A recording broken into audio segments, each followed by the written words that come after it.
Okay, so let me just put this on the slideshow. So we may bounce in and out of this because I just found for you guys, I don't have to copy paste the pictures in. We can look at like lifetime data on the CDC website. So this monkeypox webinar is just to get everyone ready for what's going to happen once it gets out into the broader population outside of the LGBTQ population.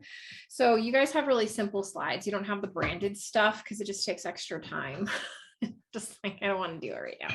So it's like super, super simple. So this is for the layman's people because like I said, I just subtract from this. But yeah, if you guys watch the live one, this one is not for LGBTQ people or for the sex workers. We may have a couple, there's some sex workers that follow me and I have a really big LGBTQ following. But that's not going to address their specific like needs right now. So I always just let people know that this is not, that webinar is not for them. So here's the history and origin. So believe it or not, we actually had an outbreak once before in 2003. What ended up happening is there was an exotic animal shipment of small mammals from Ghana. And then it came in through, I want to say like, I think it was Texas right here, through one of the port states. And as it made its way to Wisconsin and Indiana, those small mammals were in cages that were next to cages of prairie dogs. And prairie dogs are actually sold as pets. And then those prairie dogs caught it.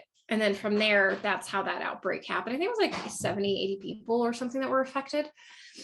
But and originally, small exotic animals were shipped from West Africa to Texas, to Illinois, and Indiana, so the Midwest, because like I said, prairie dogs are their pets. Are you leaving? Okay, love you, hubby. Love you, mama. And then several of those small rodents were kept in close proximity to prairie dogs that contracted the monkeypox virus for those, and those prairie dogs were later sold as pets. And you'll see that when we go back, we reverse contact trace everybody. You'll see vets got it, and the pet store people got it, little kids got it, moms and dads got it, stuff like that. And so those infected were a little girl, her mom, several distributors of the exotic pets, like the truck driver people. Boop, boop, boop. My husband decides he needs to go outside and bang on everything. Several veterinarians, pet shop employees, and those who purchased the prairie dogs.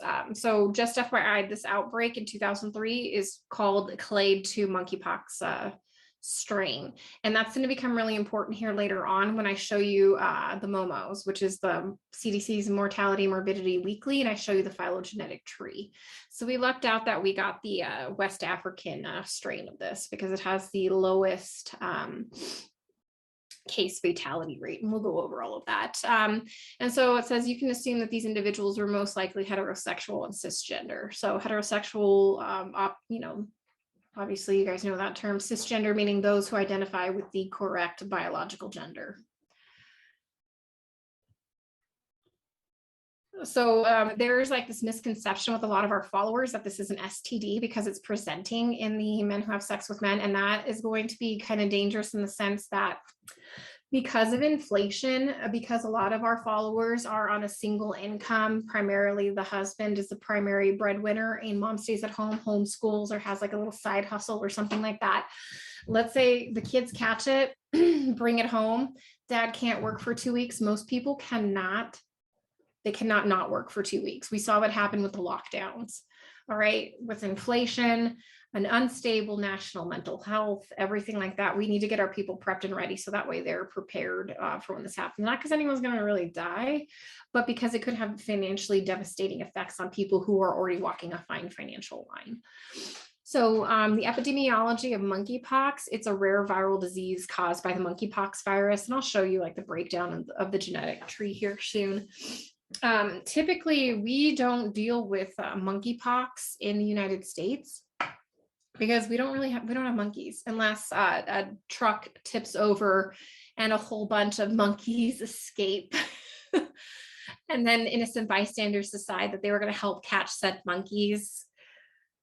I don't know why you would do that, because even small, like not even a chance, like they were like Reese monkeys or something like that. But I'm like, oh no, I don't even mess around with raccoons. No. So this is all part of the genus, the orthopox virus, and that includes smallpox, raccoon pox, cowpox, I caught cowpox, monkeypox, all like everything but chickenpox. Okay, chickenpox is nowhere near related to any of this. Okay, so it's like cowpox, raccoon pox, monkeypox, smallpox, they're all like cousins. Chickenpox is from a completely different like state, family, demographic, not even in the same family tree. So a lot of people are erroneously thinking that, oh, I caught chickenpox as a kid, or, you know, we all caught chickenpox, or, you know, we got the chickenpox virus before vaccine before we woke up. They think that they're going to be covered. No, you're not. There is no cross immunity to that. So local to rainforest countries like Central and West Africa, and that's where you see the two biggest clades, is the West African and the Central African, or the Dominican, I always want to say Dominican Republic, Republic Congo. They renamed it. It used to be Zaire. Okay, I knew Zaire. Originally discovered in 1958 in laboratory monkeys, because nobody really paid attention to it because it didn't have a high fatality rate. So in you know, South Africa, where I was working a lot, up and down like Africa and stuff like that, people caught it, but it wasn't like a big deal at all, especially when HIV was ripping through the population. That was so much more concerning. And so much more concerning was like genital herpes that like ran rampant. So monkeypox is just like nothing. It's like chickenpox used to be. Later found in blood samples of numerous African rodents, because this is a zoonotic. It transfers via like small mammals.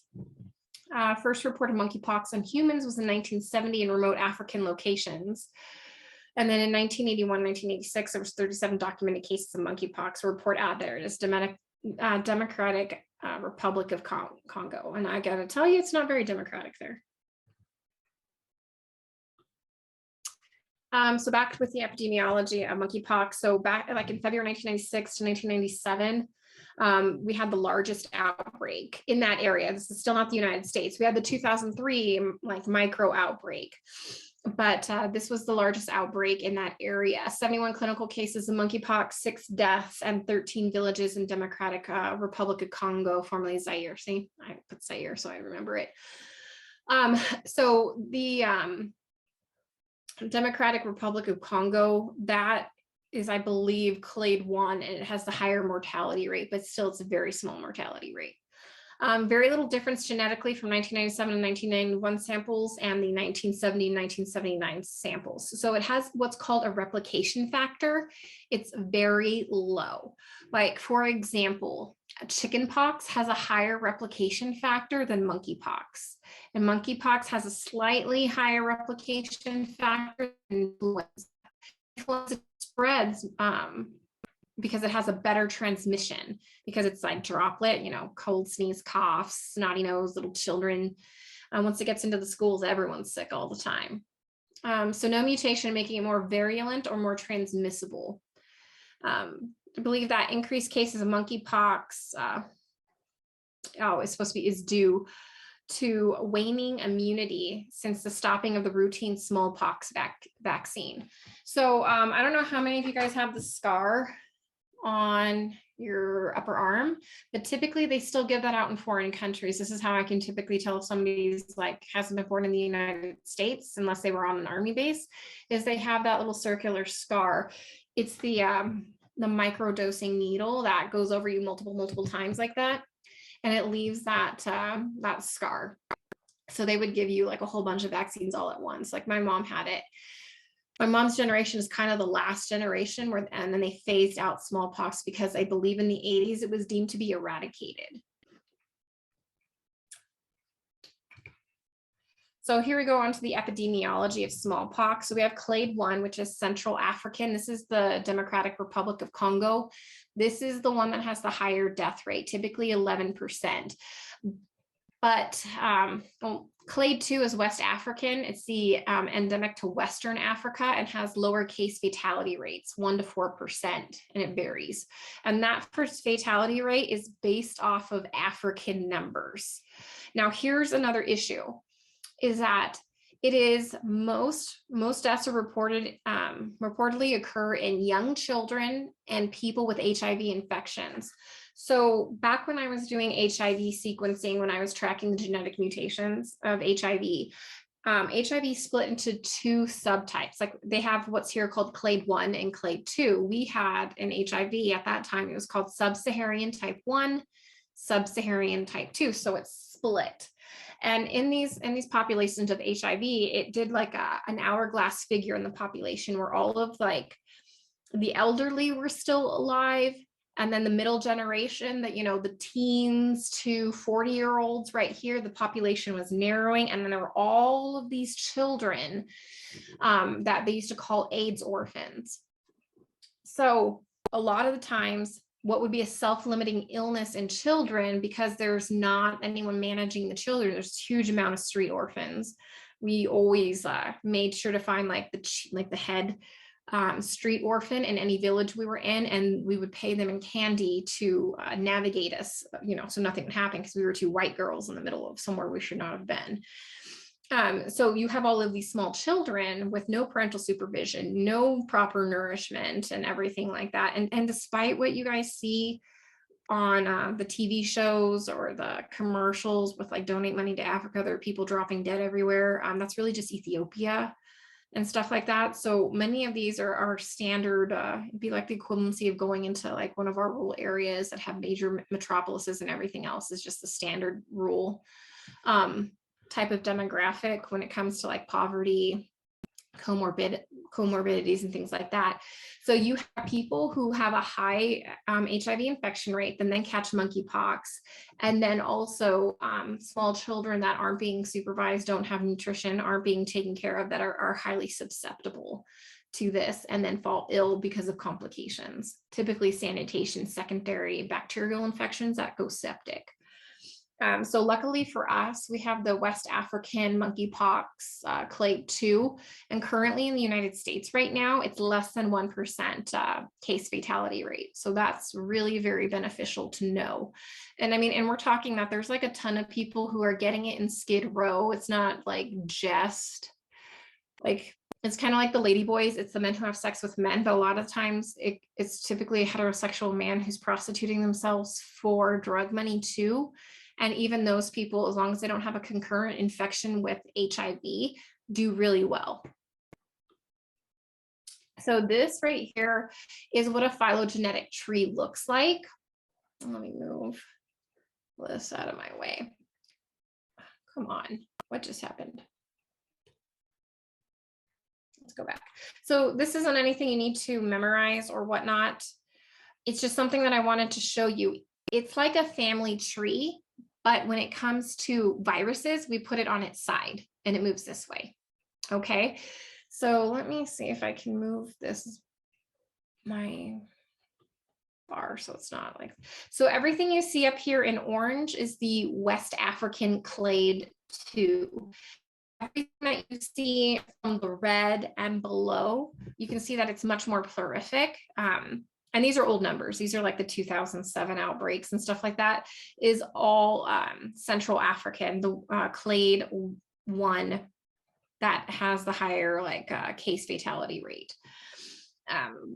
Believe it or not, when I went back in and I was looking at the more up-to-date phylogenetic tree for the 2022 outbreak, we actually had cases of this circulating in November of 2021. So it wasn't until it got into the population of men who have sex with men did it really start to pop up, because a lot of the times it looks like just a rash.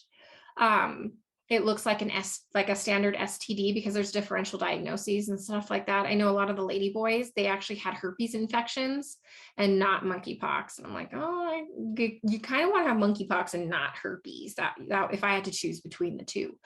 So you can see this is just like a visual to show you it's literally a family tree, but we put it on its side. And I'll show you guys over here, what the 2022 outbreak looks like. It's much more complex.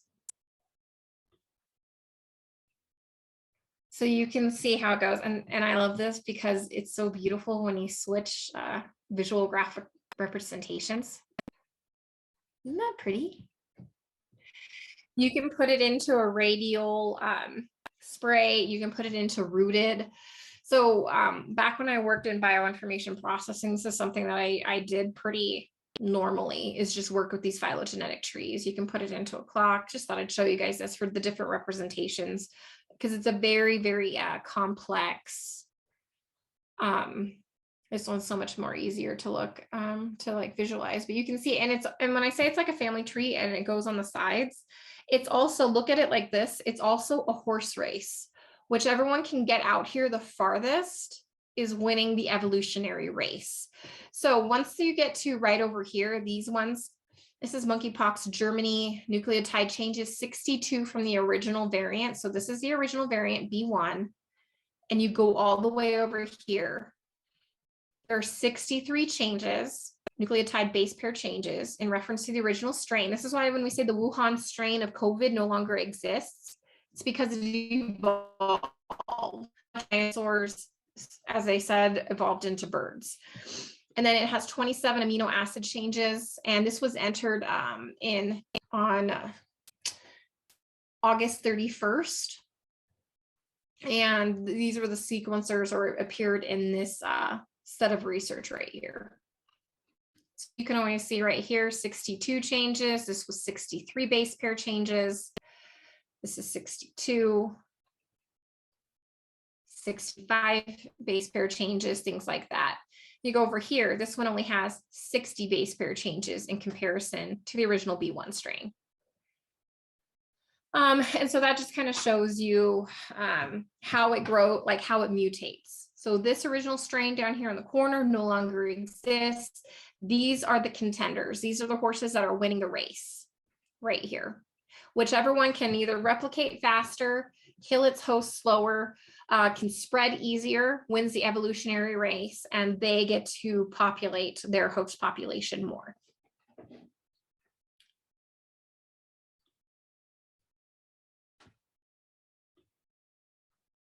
I just like to watch it.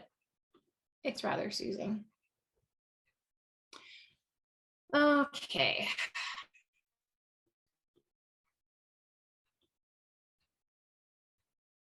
Let me just take a moment.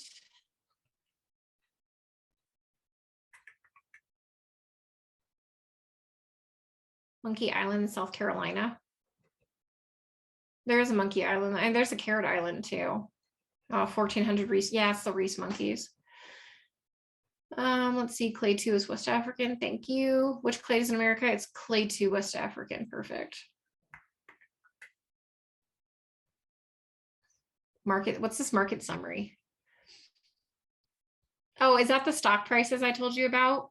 So that's Charles River Labs. So they work with Fauci down in Morgan Island, which is Monkey Island outside the coast of Edisto Island. Mm-hmm. They do all that research on the monkeys. Now, the U.S. government protects that land, and you get in huge trouble, for trespassing on the Morgan Island. But literally, it's all those monkeys. And Charles River Laboratories is a genetic mRNA, DNA, like bio lab. So I'm just dying laughing because I think there's no mistake. No, there's not. It was an accident, but the stock is up to $208.39. So I just keep an eye on the stock price and the worsening outbreak. Yeah, so they had that tabletop game or practice simulation or whatever. Let me pull it up. Back in 2001 for monkeypox. Yeah, they brought these monkeys over here in 1979. Mm-hmm. So what I did is I read up on that study. I'm rereading it, but they always tell you what they're going to do before they do it. And I mean, I'll speak freely because this is our inner circle. But I'm like, hey, there's probably going to be a monkeypox outbreak. So I was researching the vaccine, and that's when I found out that they were kind of phasing out the ACAM 2000, the live attenuated vaccine that sheds. And then they were moving to the Genois vaccine, which is a live attenuated, crippled on multiple replication fronts that theoretically should not shed. And I bought stock in that company. Have not been disappointed yet. It's very cheap right now. What is it, 11 points or something like that, Julia? What did I show you guys? I told you guys should buy stock in it. It's Yeah, like this is why I love you, because our $11. minds work simultaneously, Nicole. Yeah. Mm-hmm. Oh, good.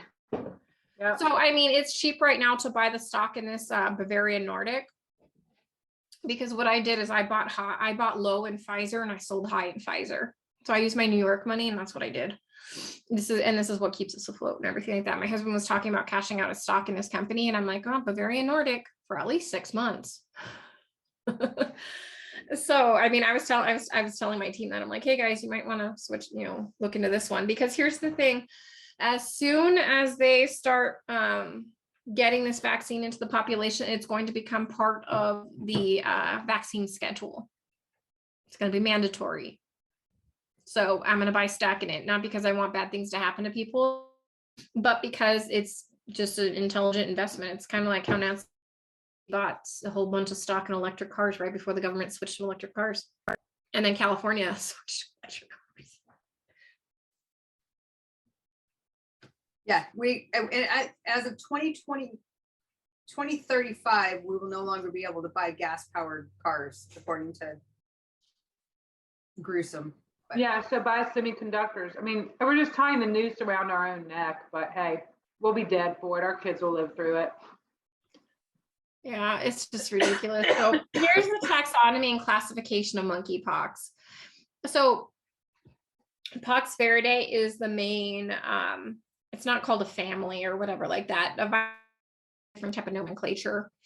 There's so much like arguing in the scientific world on how they want to name these new variants of the monkeypox.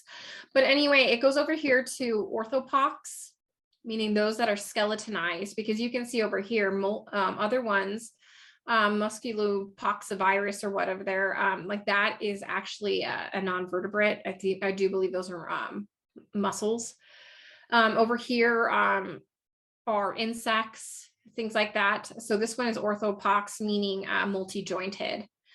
And then inside orthopox, then we have virola, vaccinia virus. And don't think vaccinia virus has anything to do with vaccines. Yes, they do make a vaccine for it, but that's just using the same Latin prefix for it. So it has nothing to do with like vaccines. It's an actually naturally occurring virus. Like, so here guys, skunk pox. There's a particular type of pox that is in skunks. There's camel pox, which is, that one happens a lot in Egypt and in the Dubai area. That wasn't my specialty, but past Dubai. Here's monkeypox, where we're at. Cowpox. This is something that happens routinely in dairies. I don't know if any of you guys remember the history of medicine, where it was talking about the original smallpox vaccine was they discovered with cowpox. The cow maids, the ones that milk the cows, never got smallpox because they would catch cowpox and have the cross immunity. So it wasn't Salk. I met his nephew at Burning Man. He's a doctor as well. I can't remember who did the smallpox, but anyway, he would get the scabs and the lesions off the udders, and then he would have people snort that scab. And then that was the original vaccine. And then obviously scientific measures. And then they just decided to do a live attenuated virus. I'm like, I think I'd rather take my chances with cowpox. There's raccoon pox, all sorts of stuff. So you guys see on here, nowhere in this husbandry type family tree is chicken pox, because chicken pox is herpes. So instead of it saying orthopox virus, it would be herpes simplex right here. Completely different food chain. So there is no cross immunity from chicken pox to monkeypox. Okay. So the current monkeypox outbreak, this current outbreak is novel because it is the first time that many monkeypox cases and clusters have been reported concurrently. and non-endemic and endemic countries in widely disparate geographical areas. So they haven't really tracked down where everything came from, but it did come from the B.1 lineage, which is it came from Nigeria ultimately. And they know that direct contact in Scotland, Ireland, and the UK was from someone who traveled from Nigeria on a vacation, and then the people in that plane. But I haven't really paid attention to how it got into the US, but it was circulating long before then. It wasn't until it made it into the men who have sex with men population that it actually exploded.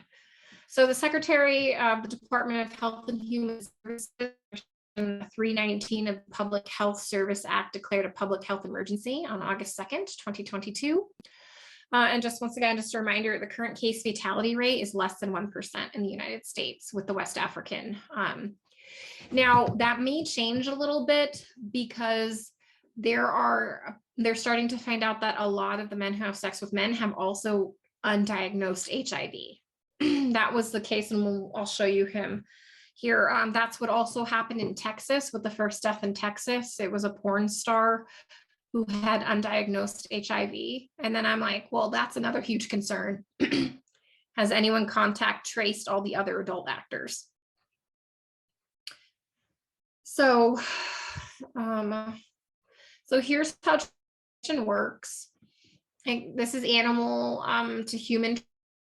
So this is how it happened in 2003 with the prairie dogs. So the little girl got a prairie dog and she was petting it and everything like that. And then she ended up right here, bites, scratches from infected animals, hunting, cooking, or consumption of infected animals. So they're concerned here in the United States that monkeypox will become endemic. It will make it into the squirrels and small rodents, because in the United States, I want to say it was Berkeley or maybe Florida, that one of the men's dogs caught it.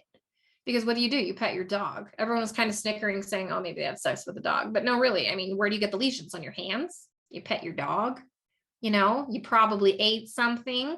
You get lesions in your mouth, you ate something like a sandwich, then what do? You feed your dog the other half of the sandwich, It's very feasible that your dog can get it. Then your dog goes out, attacks a squirrel, and then boom, it's into the wildlife population.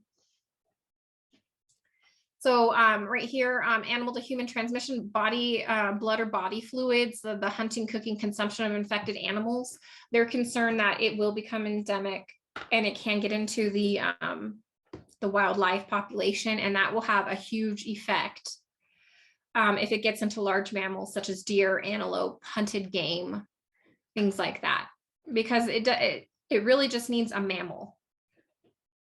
So you can see where if it gets into, I mean, it's not going to be a huge concern for everyone, but it's going to be a huge concern for rural areas where people still hunt. Contact with cutaneous or mucosal lesions. Okay, once again, like the petting of the dog with the sore on your hand, because sometimes, guys, it looks like a wart until it ruptures. Back in June or July, when I took my kids to Reno, 4 hours away from where I live, to take the kids to the water park slide and everything, we stayed with great grandma Loretta, my husband's grandma. And she came up to me and literally put her finger in my eyeball and asked, what is this? And I said, Grandma, it's a wart. She's like, are you sure it's not monkeypox? I'm like, Grandma, did you have sex with a gay man? She's like, no. And I'm like, well, that's where it is right now. So unless you've been out, at bingo or water aerobics, I mean, you probably find in water aerobics because the chlorine would kill it. But you know what I'm saying? Like, I wouldn't worry about it, Grandma. It's probably wart. It was wart. It's still there. But I mean, shoot, Grandma was panicked, and I'm like, it's okay, Grandma, you're fine. And then from human to human transmission. So this is primary transmission when it goes from the animal to human, and secondary transmission when you go from human to human. And we are at this point with the men who have sex with men. It's close contact, just like you and your husband, you guys share a bathroom, you sleep in the same bed.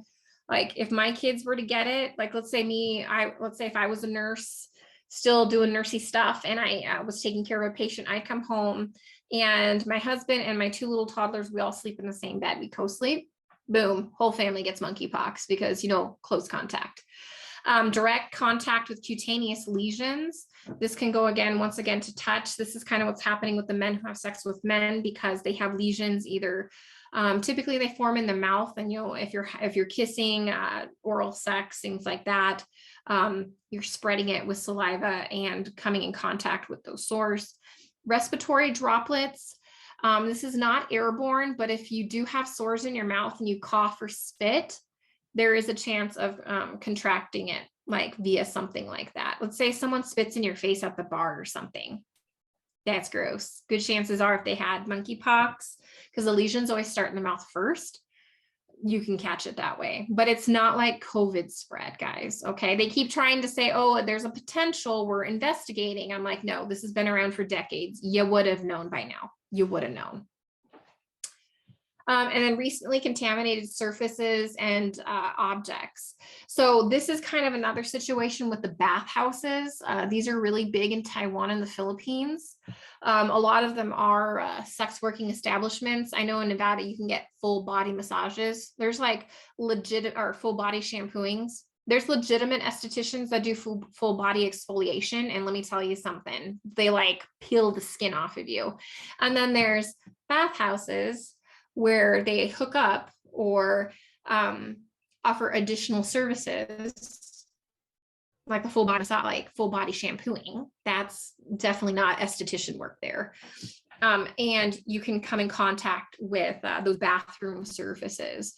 The greatest place to catch something is typically in a community area. So let's say work, the office break room. If you are infected with something like a roommate type situation, typically it's the bathroom and the kitchen, things like that. There's one, we'll bring up TikTok. There's one guy who has like his boyfriend, or maybe it's his roommate, who's just chilling in the house without like a shirt on. Like, he's just, you're at home, you just have your shorts on. And I'm like, is dude not worried that he's going to catch this too? Because you are in like full outbreak mode. I guess everyone has a lot of PTO. So prevention, behavioral risk reduction in the men who have sex with men. Now, from what I can tell from the CDC's effort is that other than the news reporting what's going on, that it's in the men who have sex with men population, there hasn't been any targeted outreach to the LGBTQ population, like no contacting the advocacy groups, no contacting or working with LGBTQ organizations, or businesses, nothing like that I can discern from their mitigation outreach efforts. But because of the news alone, a sample survey of a small amount, probably less than 100, 48% reduced the number of sex partners. That's always very beneficial in general. 50% reduced one-time sexual encounters. And 50% reported reducing sex with partners met on dating apps or at sex venues, like pride parades. They didn't do any marketing at the pride parades. No advocacy outreach, not even for HIV. I was like concerned.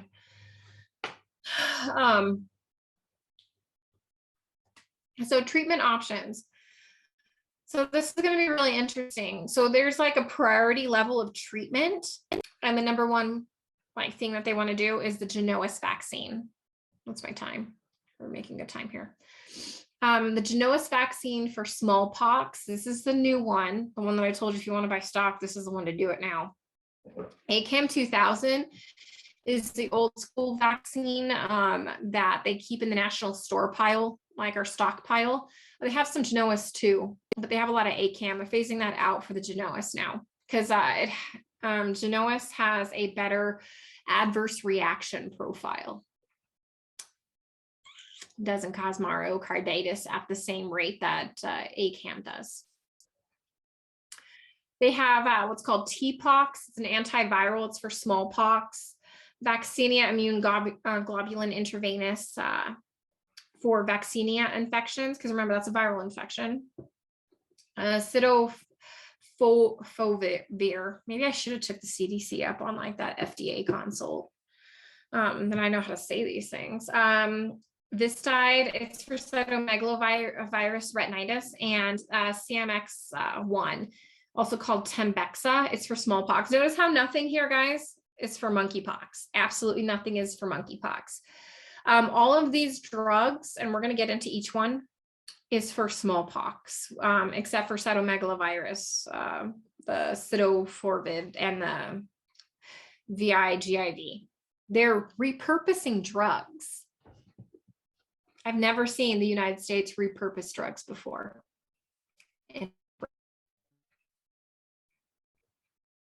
Would have been great if they did this during COVID. So any questions so far? I can't see the chat box. Is there any questions, Julia? No, we don't have anything right now. Okay. And then, so right here, this is TPOXX. We saved the vaccines for last because that's a whole can of worms itself.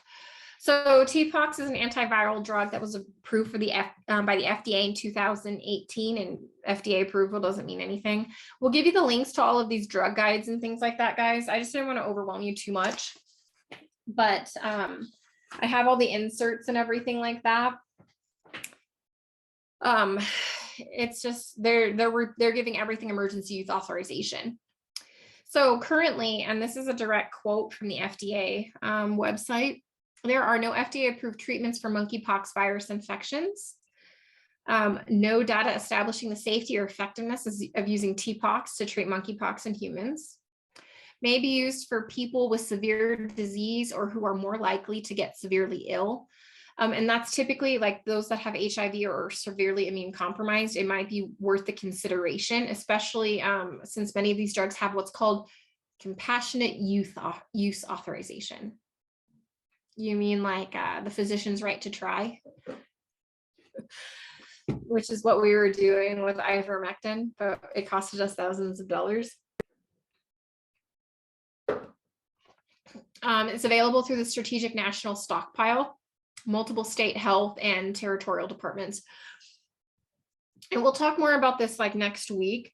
But if you have like a person who is severely immune compromised and they do get monkeypox, you're probably going to want to start mobilizing the individual to a higher level of care, because you have to be close to typically a capital state or a major level 1 hospital for some of these drugs to be available. So let's say we have severely immune compromised kids that have cancer. A lot of that's going around now, right? Non-Hodgkin's lymphoma going around. And you happen to concurrently catch monkeypox because you went to the doctor for catch-up, like a treatment or something, or a checkup, and you touched the handrail that somebody went in there and had monkeypox and got, checked out and said, oh yeah, it's monkeypox. Now you touch that same handrail, you're going to get it. Your kids or your kid who is immune compromised is going to get it.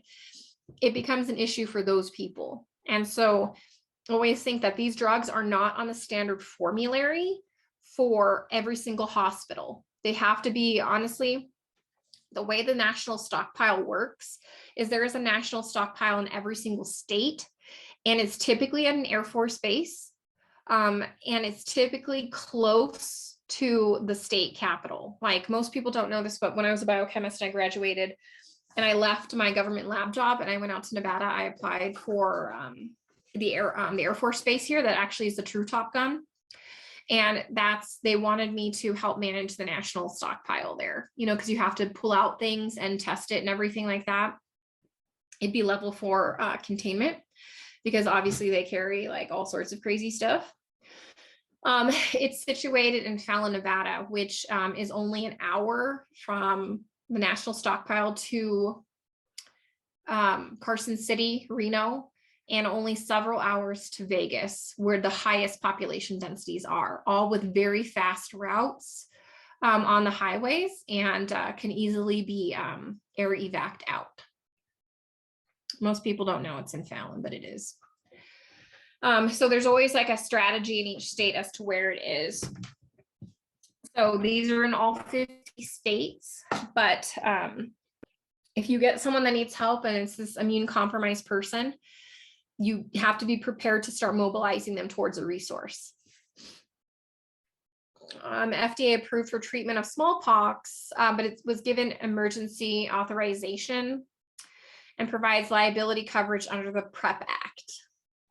So should a doctor repurpose this drug from the national stockpile, should the stockpile be bad, even though they are testing it? Because right now they're doing sampling to make sure that everything's viable. Because like in New York, they sent us defective ventilators from the national stockpile and everything like that. Doctor, the prescriber, the hospital, the clinic, the whatever is 100% removed from liability. So once again, this is so first it comes to NOAA's vaccine, and then it comes to TPOXX, and everything else kind of tapers off on what they want to use. So human efficacy studies of smallpox disease are not feasible because smallpox has been eradicated globally, and exposing people to smallpox virus for the purpose of the clinical trial is not ethical. Right, guys? So absolutely no human trials have been conducted, period. And technically the only stockpile of smallpox is in the United States, the CDC in Atlanta. And I think Merck found a random vial of it, didn't they? Like, well, so wherever Merck was, and Russia.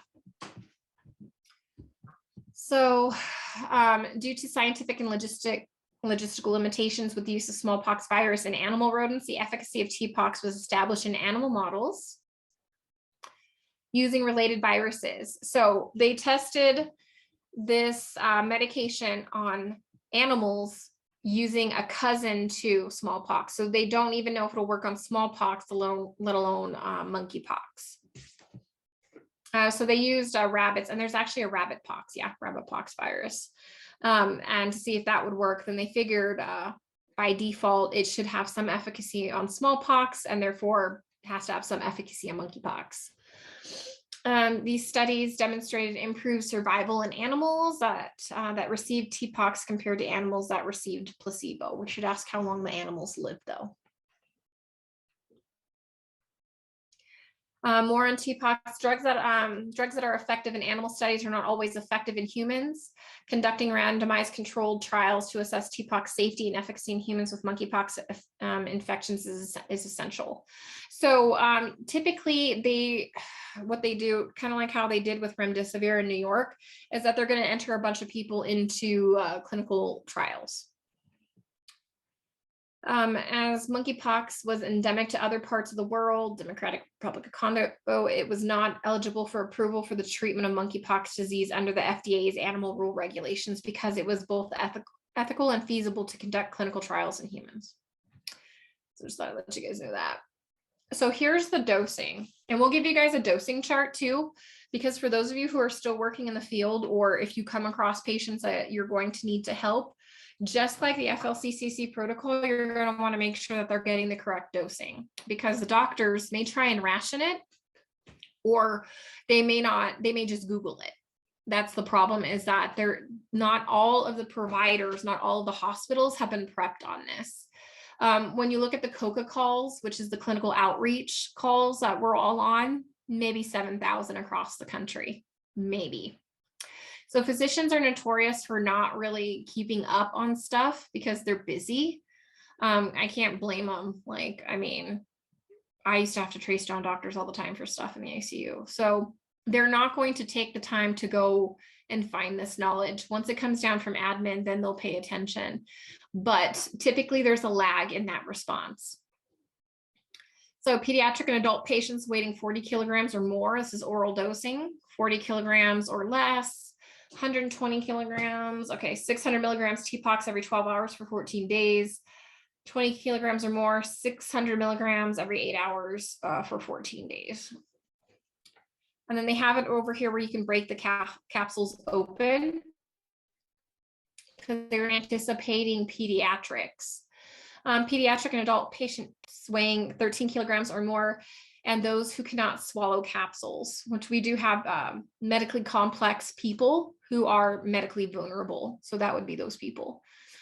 TPOXX capsules can be administered by carefully opening the number of capsule noted below, mixing and administering an entire content in 30 ml of liquid, milk, chocolate milk, or soft food, applesauce, yogurt. And then here's all the dosings. It breaks it down by capsule. So I have no working knowledge on what this does, like I did with remdesivir, because I could watch in live time what it was doing to people, because we're in the ICU taking labs every couple hours. But it's up to people if they are in the situation where they want to take this. Right now, it's going to be on a case-by-case basis, and the provider actually has to call a 1-800 number and everything like that. So, I mean, if this is your Hail Mary, it might be your Hail Mary. Like, let's say you've got a kid with advanced leukemia, which is practically at the stage of boy in the bubble. You might, honestly, it might be worth it for your family to try this, because they could be susceptible to dying to monkeypox because they are immune compromised. I mean, it's benefit versus risk, and each family has to make that decision for themselves. And then here's just more dosing, and we'll get this out to you guys with the FDA paperwork. So here's the Vaccinia immunoglobulin. And this one is via IV. And licensed by FDA for the treatment of complications due to Vaccinia vaccination. I didn't think that they would admit that in their paperwork, but that's including eczema, progressive vaccinia, severe generalized vaccinia infections in individuals who have skin conditions, and aberrant infections induced by vaccinia viruses, except cases of isolated keratitis. I've never dealt with this illness, so I'm not too sure what it even looks like. Are not available on the effectiveness of VIG in the treatment of monkeypox. Because once again, guys, this is a smallpox this was originally designed for smallpox, because vaccinia virus is a cousin to smallpox. So use of VIG has not proven has no proven benefit in the treatment of monkeypox. It is unknown whether a person with severe monkeypox infection will benefit from treatment with VIG. And once again, guys, the case fatality rate is less than 1% right now. But if we do continue to follow this model, it will get much higher. So those that are vulnerable, medically vulnerable, this might be a gamble worth for them. Okay. Never say never until you're desperate, is how I say.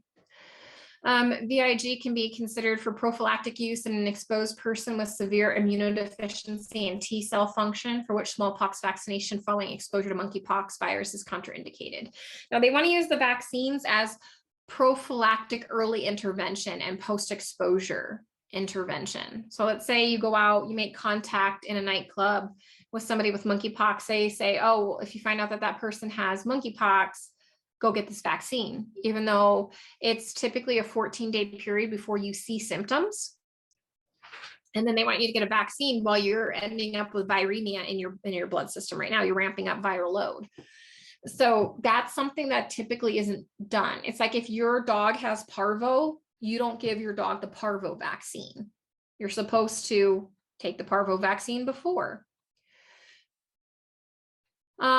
This did right here, this is for cytomegalovirus. And once again, it was shown effective against orthopox viruses in vitro in animal studies. No human studies, wasn't tested against smallpox, wasn't tested against monkeypox. But then again, these are not available. A lot of these are in the national stockpile. CMX1, same thing. You can see that the information starts to taper off because they started to just kind of throw things. Like, yeah, maybe this one, maybe this one, maybe this one. If this one runs out, if TPOXX runs out, then we can use this one. If this one runs out, then we can use this one. There's actually a hierarchy of how they want this prescribed. And it also depends on availability. So here's the pathophysiology. I'm going to stop here on like 2 minutes. This is the viral entry from any route. So the oropharynx, the nasopharynx, and intradermal. So that's kind of where like the biting and scratching is. And this is where we have some pictures coming up, but I really like to bring up TikTok for this because it's been very, very useful. I have to talk with Greg, our attorney, to see if I can use TikTok because of what does your family think about all this? I haven't even met them yet. Let's see. There's one guy on here who's like virally famous for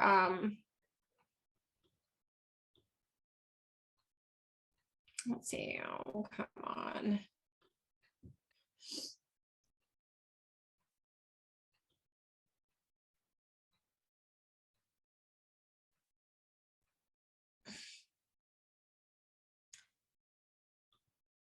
Come on, come on. I typically look up TikTok videos on my phone and take screenshots. Come on. There we go. So we've got this guy. He's a flight attendant. You can kind of see that on the body, it would actually like mimic body acne, but it doesn't go quite into like the sebaceous areas, but you can see that it goes onto his face, and that would be an indicator that it wasn't acne. This poor guy right here, all his stuff is oozing everywhere. He's got little toilet papers on it, like when you nick yourself shaving. This is typically what it looks like. This is an old school picture of monkeypox from the Democratic Republic of Congo. Come on, dude. So you can see what it actually looks like on a Reese monkey. They do that for tetanus and rabies, give vax plus. Yeah, it's kind of crazy. They're kind of big lesions. At first, they kind of look like they'd be warts, and it is until they rupture that they start to really look like monkeypox, because they look like a volcano. There's a dimple inside of it. So let's see if this guy has monkeypox. He's a man. He's white.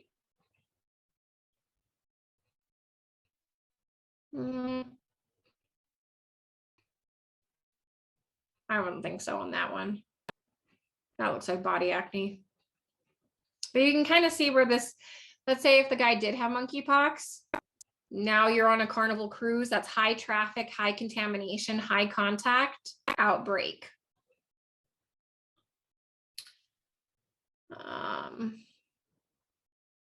Oh yeah, here's this guy. I don't know why they put him in the hospital. Maybe this guy was having complications, but it's on his feet as well.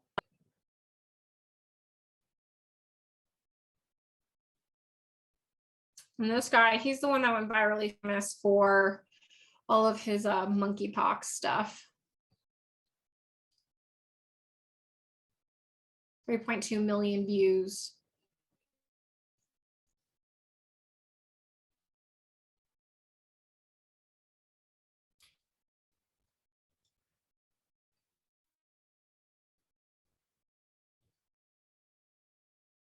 This one's a good one. You can kind of see the purulence that comes out of it.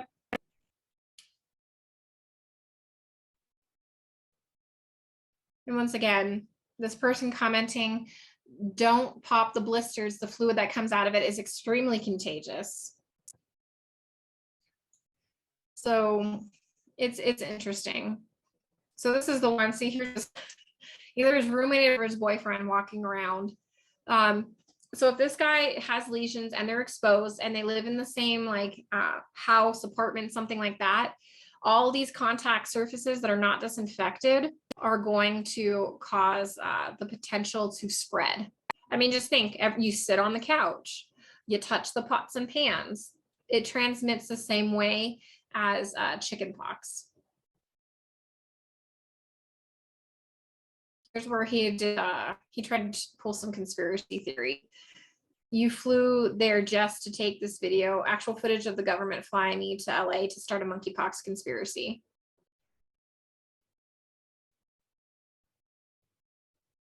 How'd they decon that plane? And you can see in his hashtags, it's hashtag monkeypox, hashtag LA gays, hashtag Grindr, which is a very notorious LGBTQ hookup app.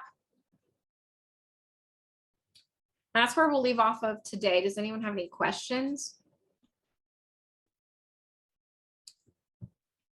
We have a case study we'll go over next week. That comes with photos from the CDC. It's a guy from Brazil. But I mean, if you follow this guy, no scars or anything like that. So has good aesthetic outcomes, unless you're immune compromised. Nicole, Any questions, guys? can you send me the Yeah, link? you're on mute maybe because I can't hear you.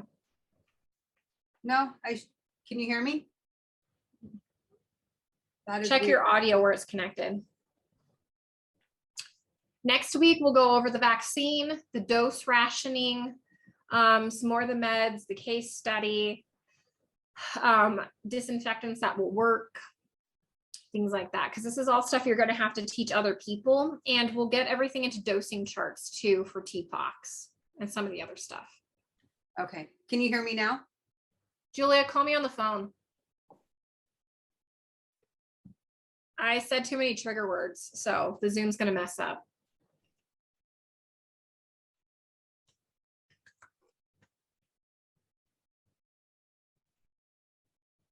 You guys can hear Julia?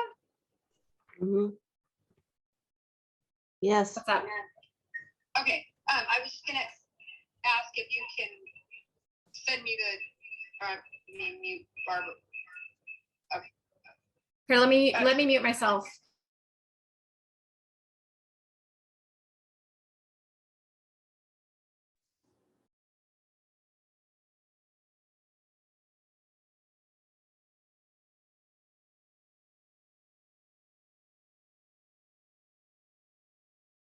I messaged him because I guess he doesn't follow me because like why would he? Yeah. Like I'm a random person in his world. To see if I can use his videos. So this is why I include them in like the copyright slides that I'm gonna use. Just pull them up because this guy is what T Penny? I don't even know. Okay, I'll look for him so that I can put it in the notes. Yeah, the case study that we go over is an official CDC case study, and we'll have pictures and text that go with that. These are just extra ones that it's very rare that you can do things to the internet. TikTok now, you can watch even epidemiological outbreaks in lifetime. Yep. So, okay. Okay, thank you. Yeah, see, Julia, I said too many trigger words and like the connection got weird. It always happens. Any other questions, guys? Let me check these chats. You guys can unmute yourself now if you want and just like ask. How long does the virus stay? Yeah, the US has been on repurposing surfaces? drugs up until monkeypox or COVID. 10% of the national GDP actually goes into new tech and new pharmaceuticals. That's where 10% of the GDP of like the cost of like healthcare goes. Most other countries repurpose stuff all the time. In fact, the NHS is like notorious for repurposing stuff. They're giving out ivermectin like candy there. They just won't admit to it. So, anything else, guys? Where did you It's say always that? weird when it's just me talking. It's like super I can't boring. hear It's you. kind of like this. You guys can't hear me? I can hear you. Can you hear me? Mm-hmm. Barb says she can't hear me. See, I said too many trigger words. No, she can hear you. Can you hear her? Can you hear me? Because what I wanted to ask was, where are they giving the drugs like candy, but they won't tell us? Try these. Ivermectin? Oh God, in India and Mexico, and I mean, there's a lot. Now Of, I can hear you. yeah, Oh, there's a lot of countries that are using it, but I mean, in some of those countries, it's over the counter anyway. Mhm. But I mean, we all know in the U.S. I mean, come on, it's only worth $1. I mean, they're not going to blow up. It's not going to make the money. mhm. Yeah. It's not going to make the money. Yep. Not when remdesivir is going to make you anywhere from $3,000 to $10,000. Not when this TPOX is going to make you a shit ton of money. Because I mean, here's the thing: monkeypox is endemic to Central and West Africa. Why didn't you try it on there before? Especially when you are theoretically talking about a monkeypox outbreak as a tabletop scenario. Why not? Because those people aren't worth the time. We don't want to know that. Like, if you don't have any concept of like what the outcome is going to be, you can just, romanticize that this will work and then get it into a ton of people before you find out that there's a lot of bad stuff that happens with it. Do you think we're gonna have a lot of questions through the Telegram page? Or are you doing this mostly for the nurses who are still working? This is for everybody because we're going to start getting the questions. We're just like 3 to 6 months ahead of the game.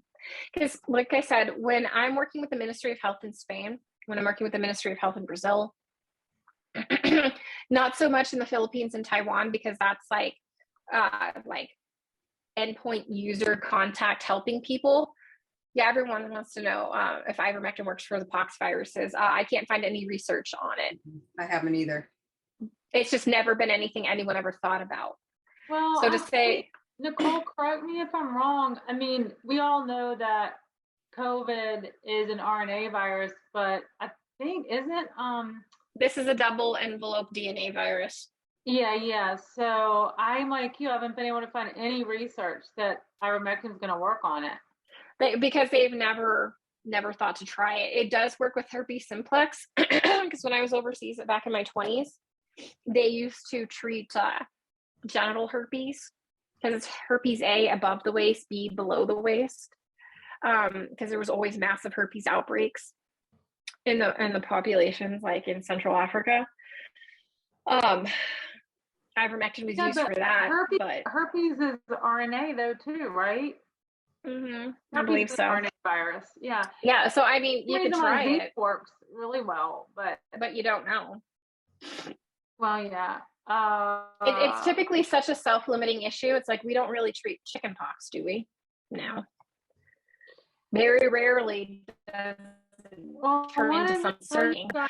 Yeah, it's so true. And I will say, Nicole, I feel like that as the media, when and if they ramp up the whole monkeypox narrative, and they will, definitely the cases will increase. Now, whether or not they're legitimate cases, just like with COVID, who knows? Because that whole PCR test was complete bullshit.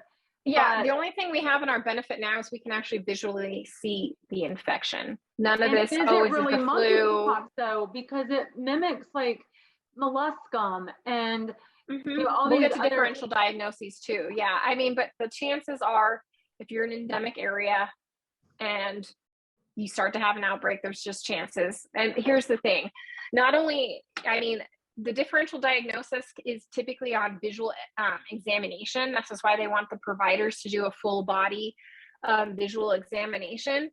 But typically, it always starts off with lesions in the mouth first, and we'll go over some of those lesions next week. And then it switches to the body, typically the mouth, then the hands, then the genitals, then the rectum, because it's, once again, the mucosa that it easily ruptures in.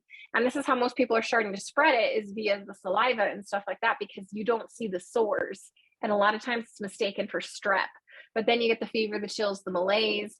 Then all of a sudden you get the pox starting to, pop up everywhere. If you get a couple on your face, you could probably think that they were pimples, because you saw some of those guys that kind of looked like they'd be pimples until they got really big. So it would be pretty obvious, especially you as a nurse, if you were like doing a consultation or somebody in your community or your friend or your family is like, hey, is this monkeypox? Trust me, you're going to be able to identify monkeypox. The only time pushing out the narrative that that's not true. So it's interesting you're saying that, because Atrium, we got 70,000. I'm not the narrative.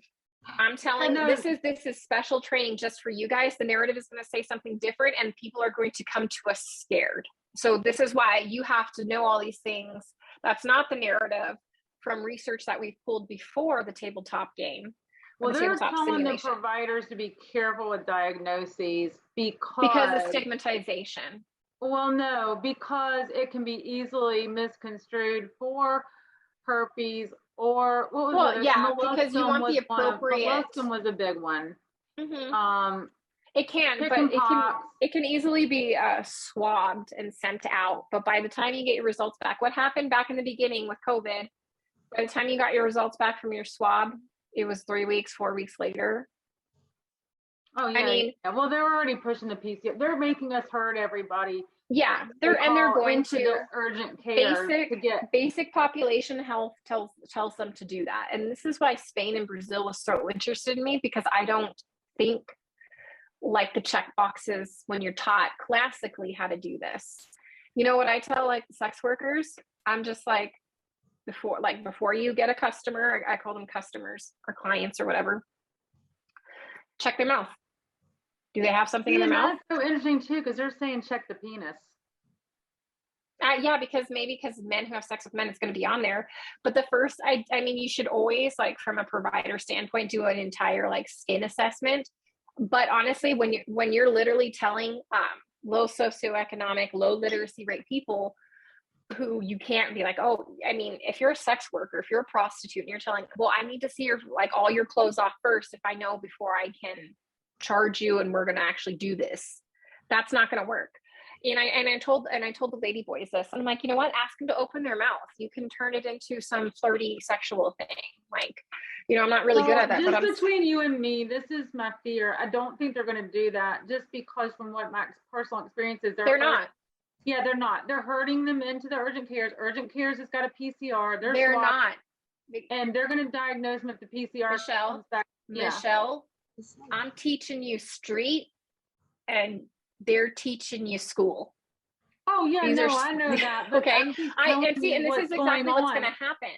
I'm just telling you, people are going to be like, hey, I don't trust this.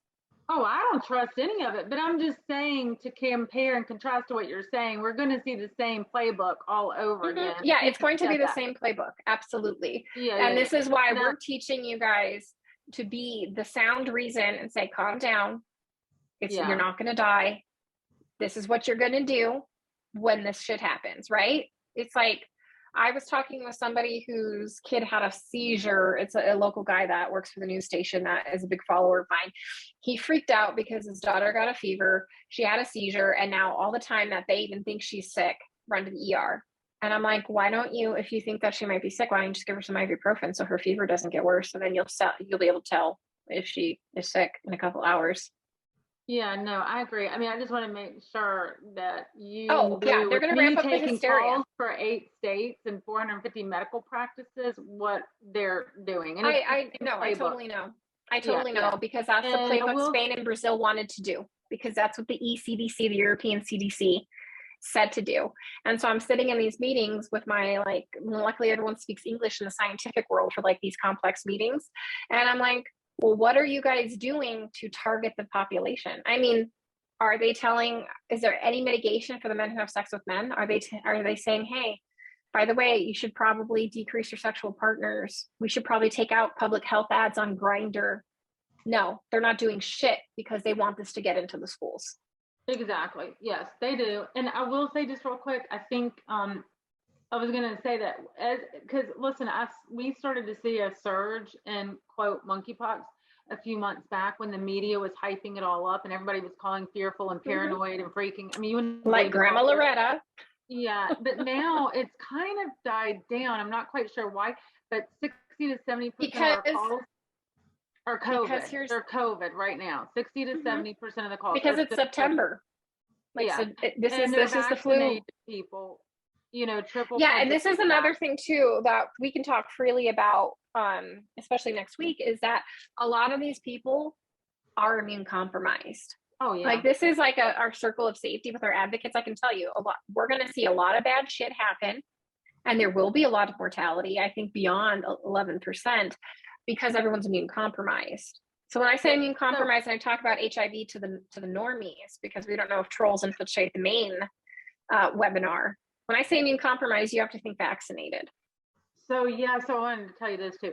So year to date, a bunch of us nurses who are awake that are still working within mainstream, we pulled the data. I shouldn't be sharing this, but I am, because again, I feel like I get circle of safety. You're fine. Yeah, but we pulled the data year to date, year over year, from this time last year to this time this year. How many more calls we've gotten for SHIVI, Sanger Heart Vascular Institute, and the Levine Cancer Institute. So for Sanger, for the cardiac stuff, we're up over 75%. It's in the MOMO. Yeah. The mortality and morbidity weekly. You can see them dropping like flies. Yeah, cancer's up about 25%, which really surprises me that it's not higher than that yet. Well, but- not everyone's done the boosters yet because the mandate stopped at shot 2. And most people started to wake up. It's when you really hit shot 3 that things start to go bad, according to McCollum and Cole. But anything else, guys, really quick? We can pick up this conversation next week. I just have to go pick up my kids and take them to soccer. Oh God, I'm having red wine right now. Yeah, it's like 100 degrees out. Yeah, it's 110 8 here. o'clock at night. I'm like, I'm eating my salad and having Malbec. I was like, I don't want Do it. That's like the best part about this stuff is you could just chill at home. Like you don't have to get dressed up and do all this. Be like pajamas. I tried to find a t-shirt muumuu at Walmart today so I could like hang out in that. So okay, guys, I'm gonna head off. If you guys have any questions, send it to Julia or post it in the advocate chat, and she'll gather them up, and we can answer everything next week too. But we'll pick up where we left off because there's a lot more stuff I want to show you, especially when it comes to the vaccines. It's super janky. So, all right, guys. Thank you, Nicole. Thank you. So I do have just a couple things that I want to go over. Jen, did you have a question? You were just saying you're on mute. Just saying thank you. Oh, okay. Alrighty. I just have a couple things. I will ask her if we can get the slides ahead of time before next week so that we have them to, look over. And then also if we have any other questions. So I'll ask her if we can get the slides. I will look for the couple of the TikTok. Okay. And I recorded the webinar directly to my hard drive. So That's what I thought, because I didn't see it in the recordings on the Zoom account. So I'm going to grab this one with last week's, combine them into one so we have them for future training for the nurses.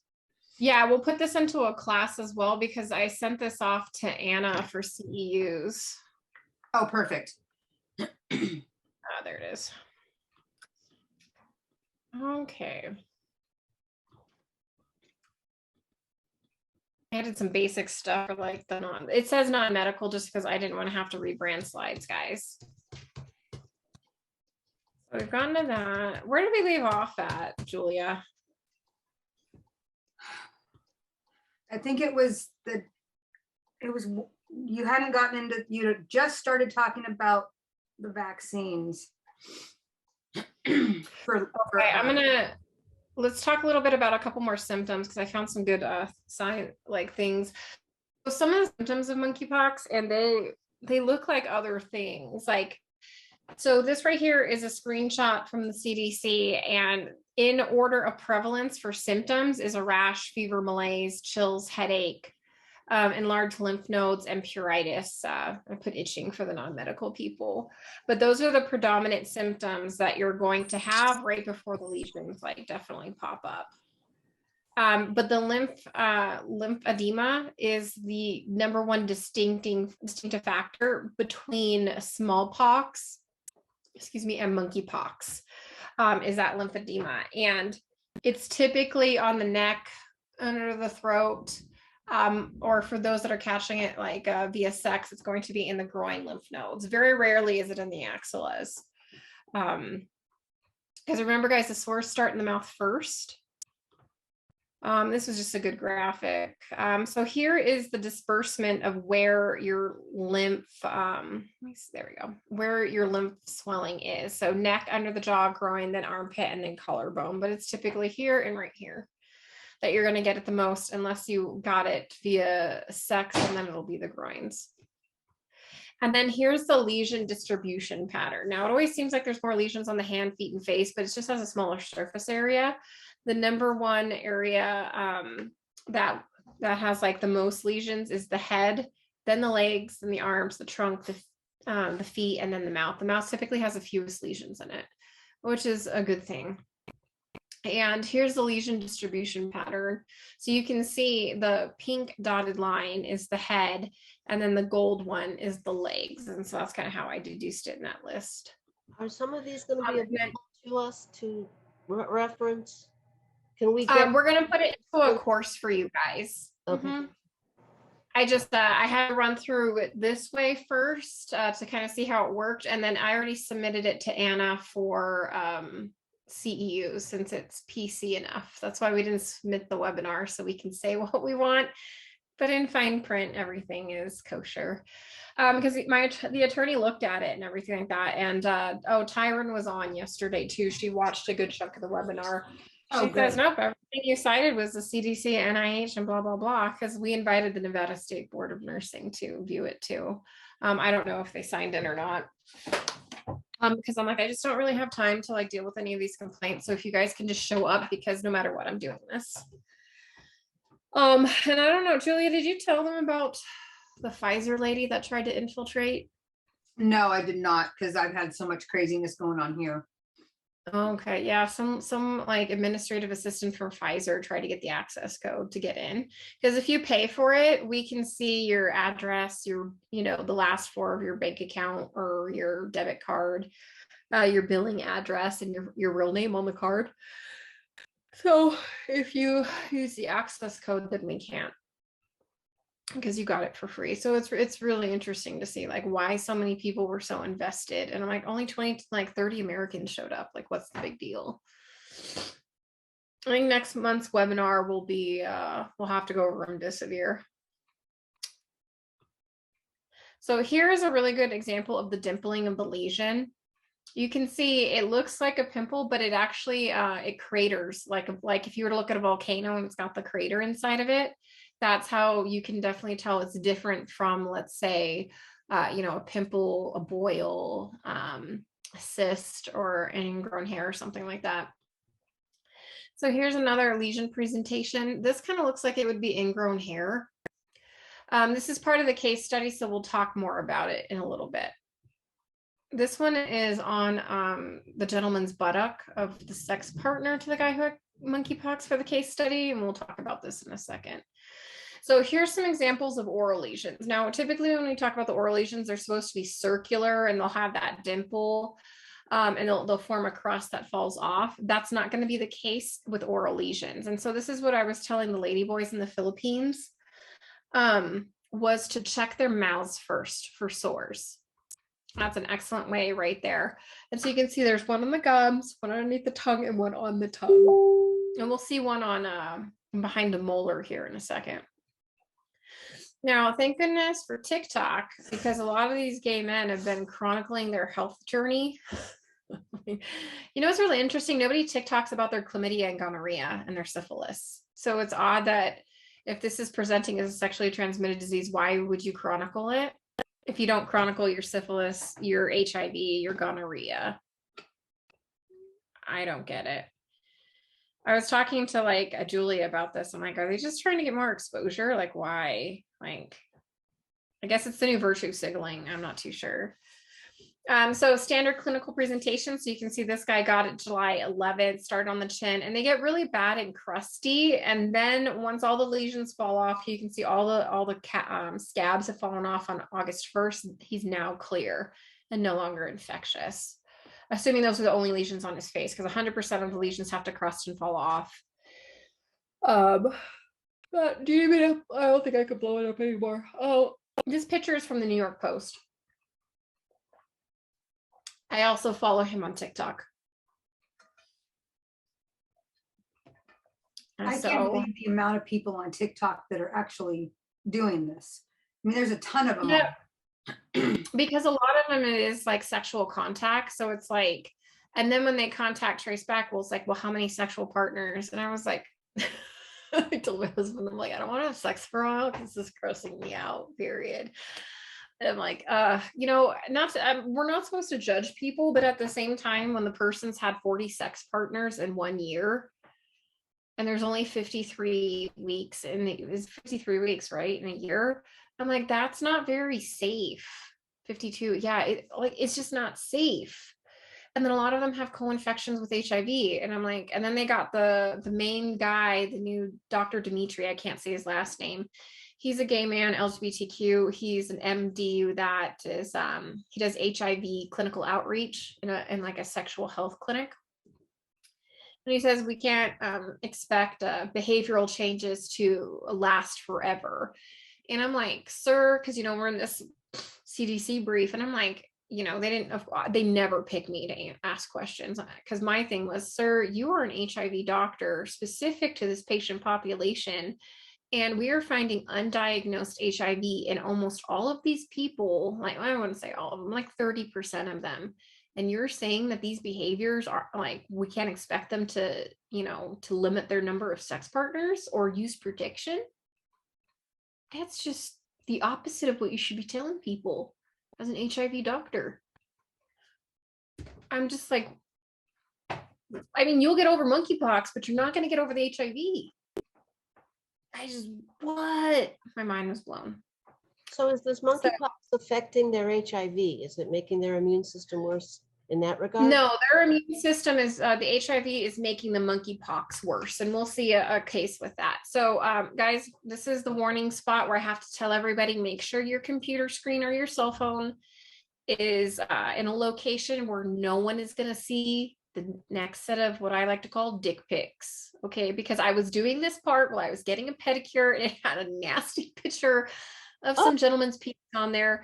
And I'm like, oh, damn. Because this lady's like, what are you looking? She made a big scene. And I'm like, and good thing I was in my small town. I'm like, my name is Nicole Saratek, and I'm preparing a webinar on monkeypox. Okay.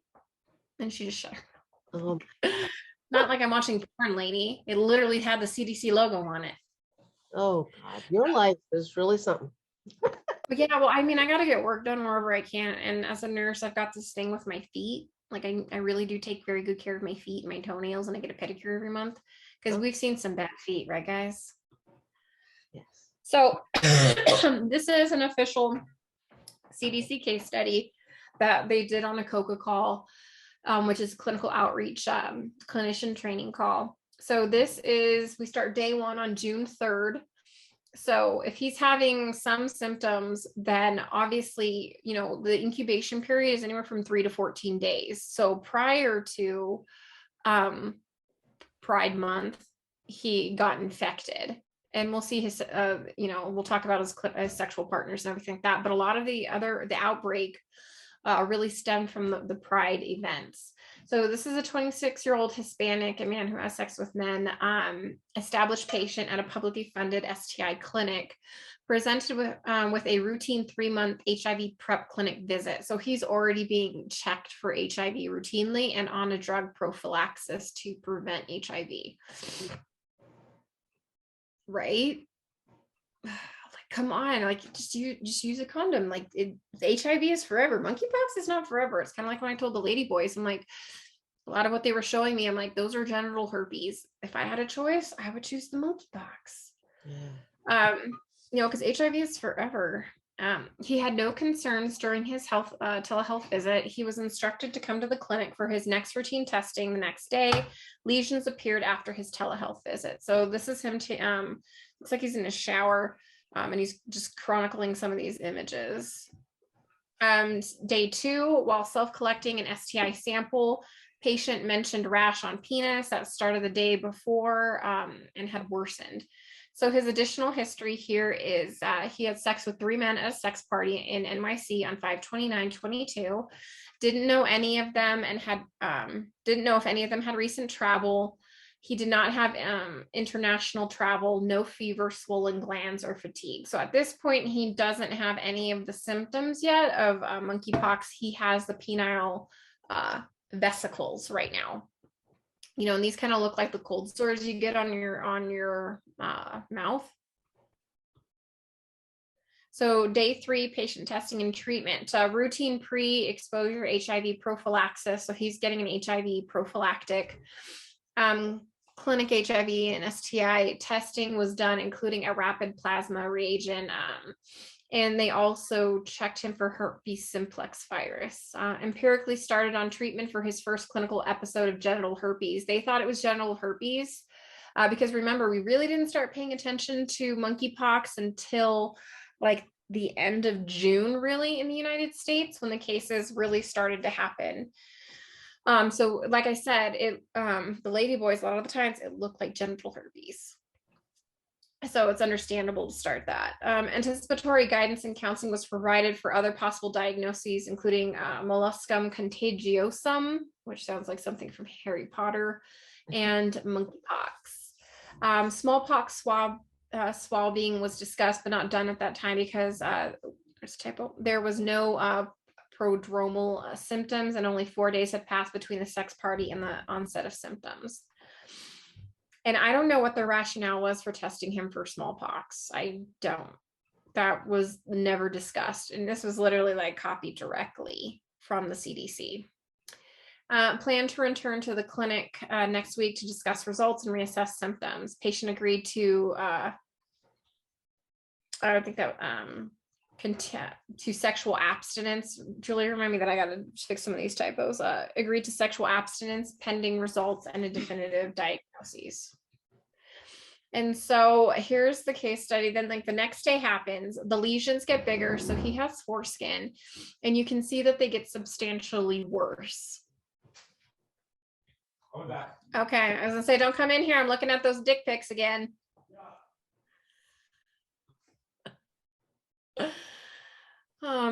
Clinical case study. What was that? Are those painful to the men?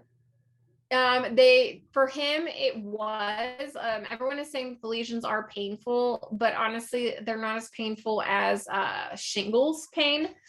You know, it's just, you have a lot more nerve endings and sensitivities in your penis or your rectum that it is more upsetting. This gentleman here had issues because he ended up with cellulitis of the penis and he couldn't retract his foreskin. And it was, and his penis and his foreskin were becoming edematous, and it like led to an ER visit, which we'll get to. So the patient called the clinic to discuss lab results and provide update on symptoms. The lab results were the RPR non-reactive, herpes simplex was negative, pharyngeal and rectal NAT were negative for chlamydia and gonorrhea. Urine NAAT was positive for chlamydia and negative for gonorrhea. So he's co-infected with chlamydia on top of the monkeypox. Now he's got two things going on with his genitals here that are going to exacerbate that cellulitis and other issues. So symptom evolution, the genital lesions had increased in size, and we saw that previous picture. Size and number had become more painful. The penis and foreskin had become more edematous. And subjective fever for 2 nights associated with fatigue and decreased appetite. So now he's starting to have these symptoms of generalized infection and viremia. He learned that one of his partners at the NYC sex party lives in Toronto. I'm assuming that's Canada. Was symptomatic and had received a monkeypox diagnosis. So he apparently somehow knows the one of his sex partners, the one that was from Toronto. So there must have been some type of communication. A lot of times they don't know the names of their sex partners, or they only know their pseudo name, which is like their social media or the hookup app name. Kind of like right now, Julia is Julia because we have to have alternative accounts and stuff like that. But it's their like Instagram type name. So they would know them that way. So that's good that he actually knew that person. Patient returned to clinic with his most recent sex partner. So I'm assuming that there's somebody local that he also had sex with recently. So now this situation here is talking about the sex partner he brought into the clinic with him. Okay. And this gentleman, I believe, is Caucasian. So the sex partner reported 10 male sex partners in the last 90 days and 40 in the last year. Reporting using the substances ecstasy and ketamine in the last 30 days, which, by the way, guys, ketamine is a horse med.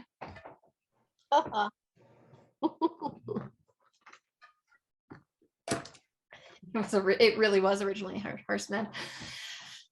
So sex with anonymous and pseudo-anonymous partners, for example, only new partners by their app profile name. Engaged in receptive and insertive oral and anal intercourse, never used condoms, and prior history of chlamydia, gonorrhea, and syphilis infection.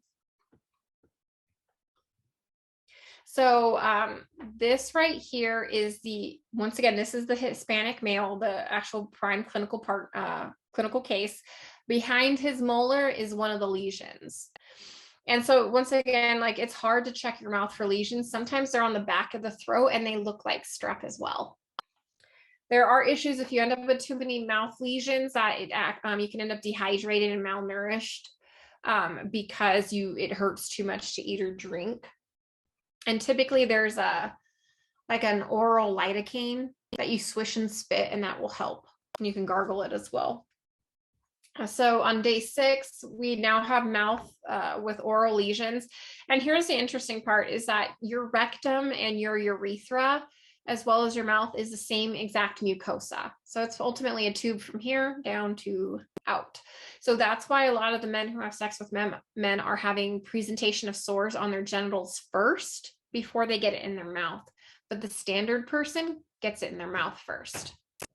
Because I mean, it's the same mucosa just down there. So mouth with oral lesion, small ulcerated area in the upper right rear oral cavity and painful to swab. So, and this is once again the Hispanic patient. We saw this picture earlier. It's that dimpling, like volcano type lesion. So on day 6, he now has chin lesions and with a dark center and a red base. And day 6 still, we have an edematous foreskin. So you can see that it's like getting swollen and like irritated. The patient was unable to retract the foreskin, which is not a good thing when you have to urinate. So he's going to, if he has to urinate, he's going to have to pee on those sores, and that's going to give him a zinger.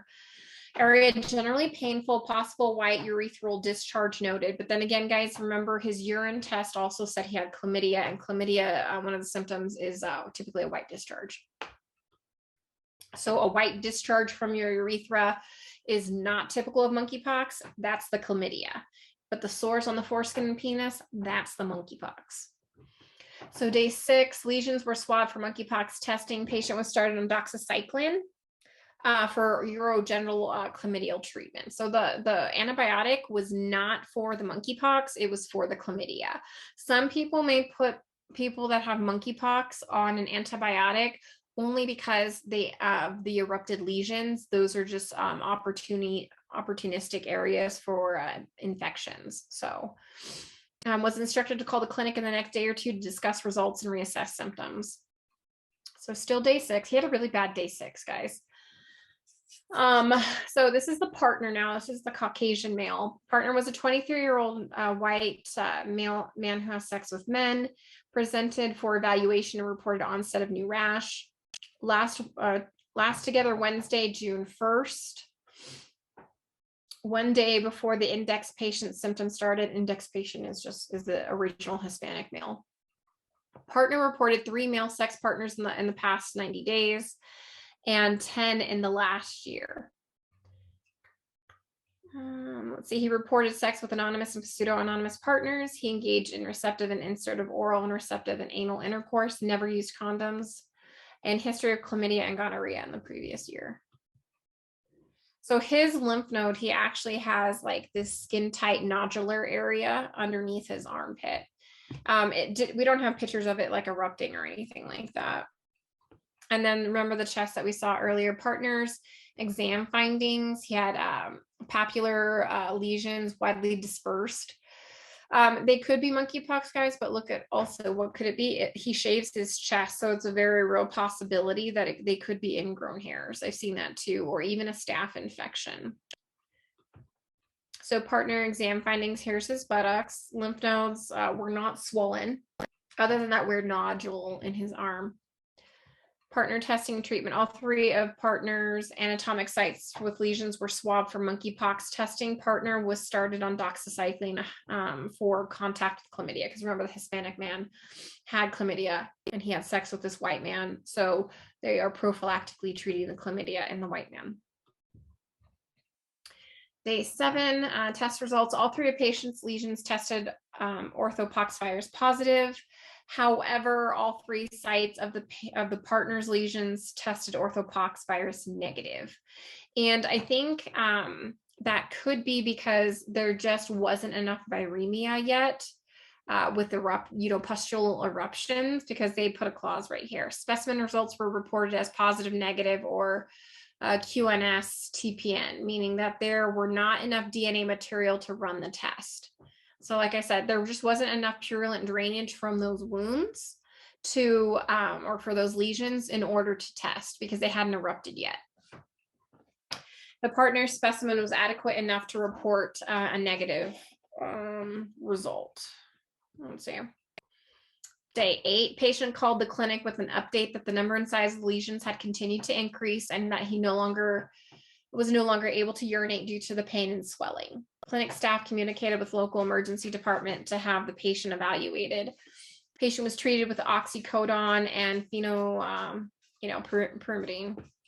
He was able to provide void spontaneously after the pain was well controlled. He was discharged home with pain management medication and additional week of doxycycline for cellulitis.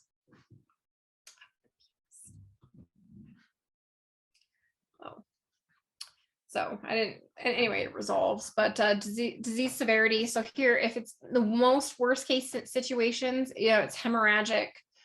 Hemorrhagic disease, confluent lesions, sepsis, encephalitis, and other conditions requiring hospitalization. Typically, the immune compromised have the greatest challenges.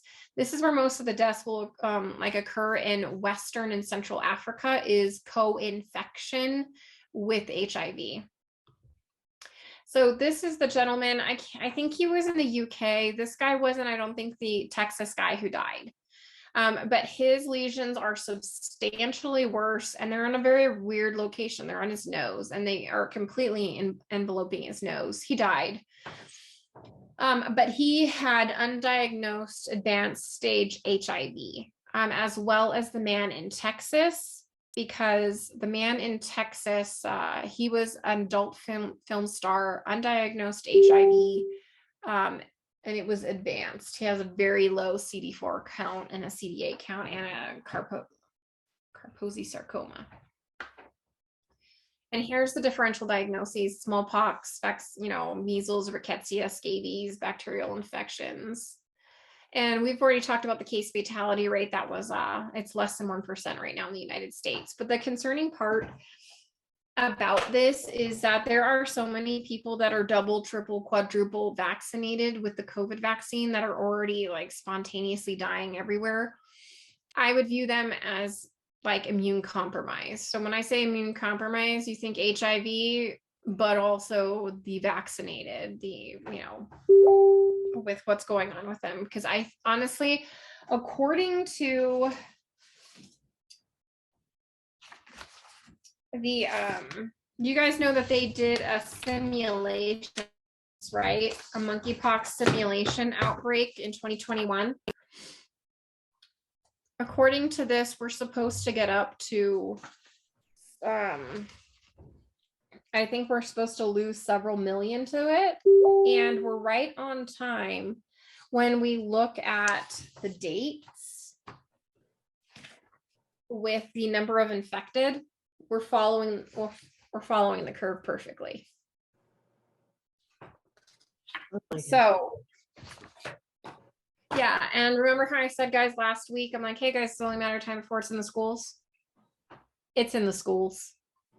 Typically it's the high schools and the colleges right now, because typically it's your 17, 18, 19, 20-year-olds and from high school to college that are sexually active. They're catching it that way, but don't think that it's not going to get into the little kids schools, but we're right on schedule. Right on schedule to end on the schedule, to get on the schedule. So honestly, I think, yes, they're only stating that there's vaccination is for, and so here we go. Here's Little Rock, Arkansas high school. Here's U.S. schools, college, see monkeypox cases. They're very quiet that it's in the schools right now.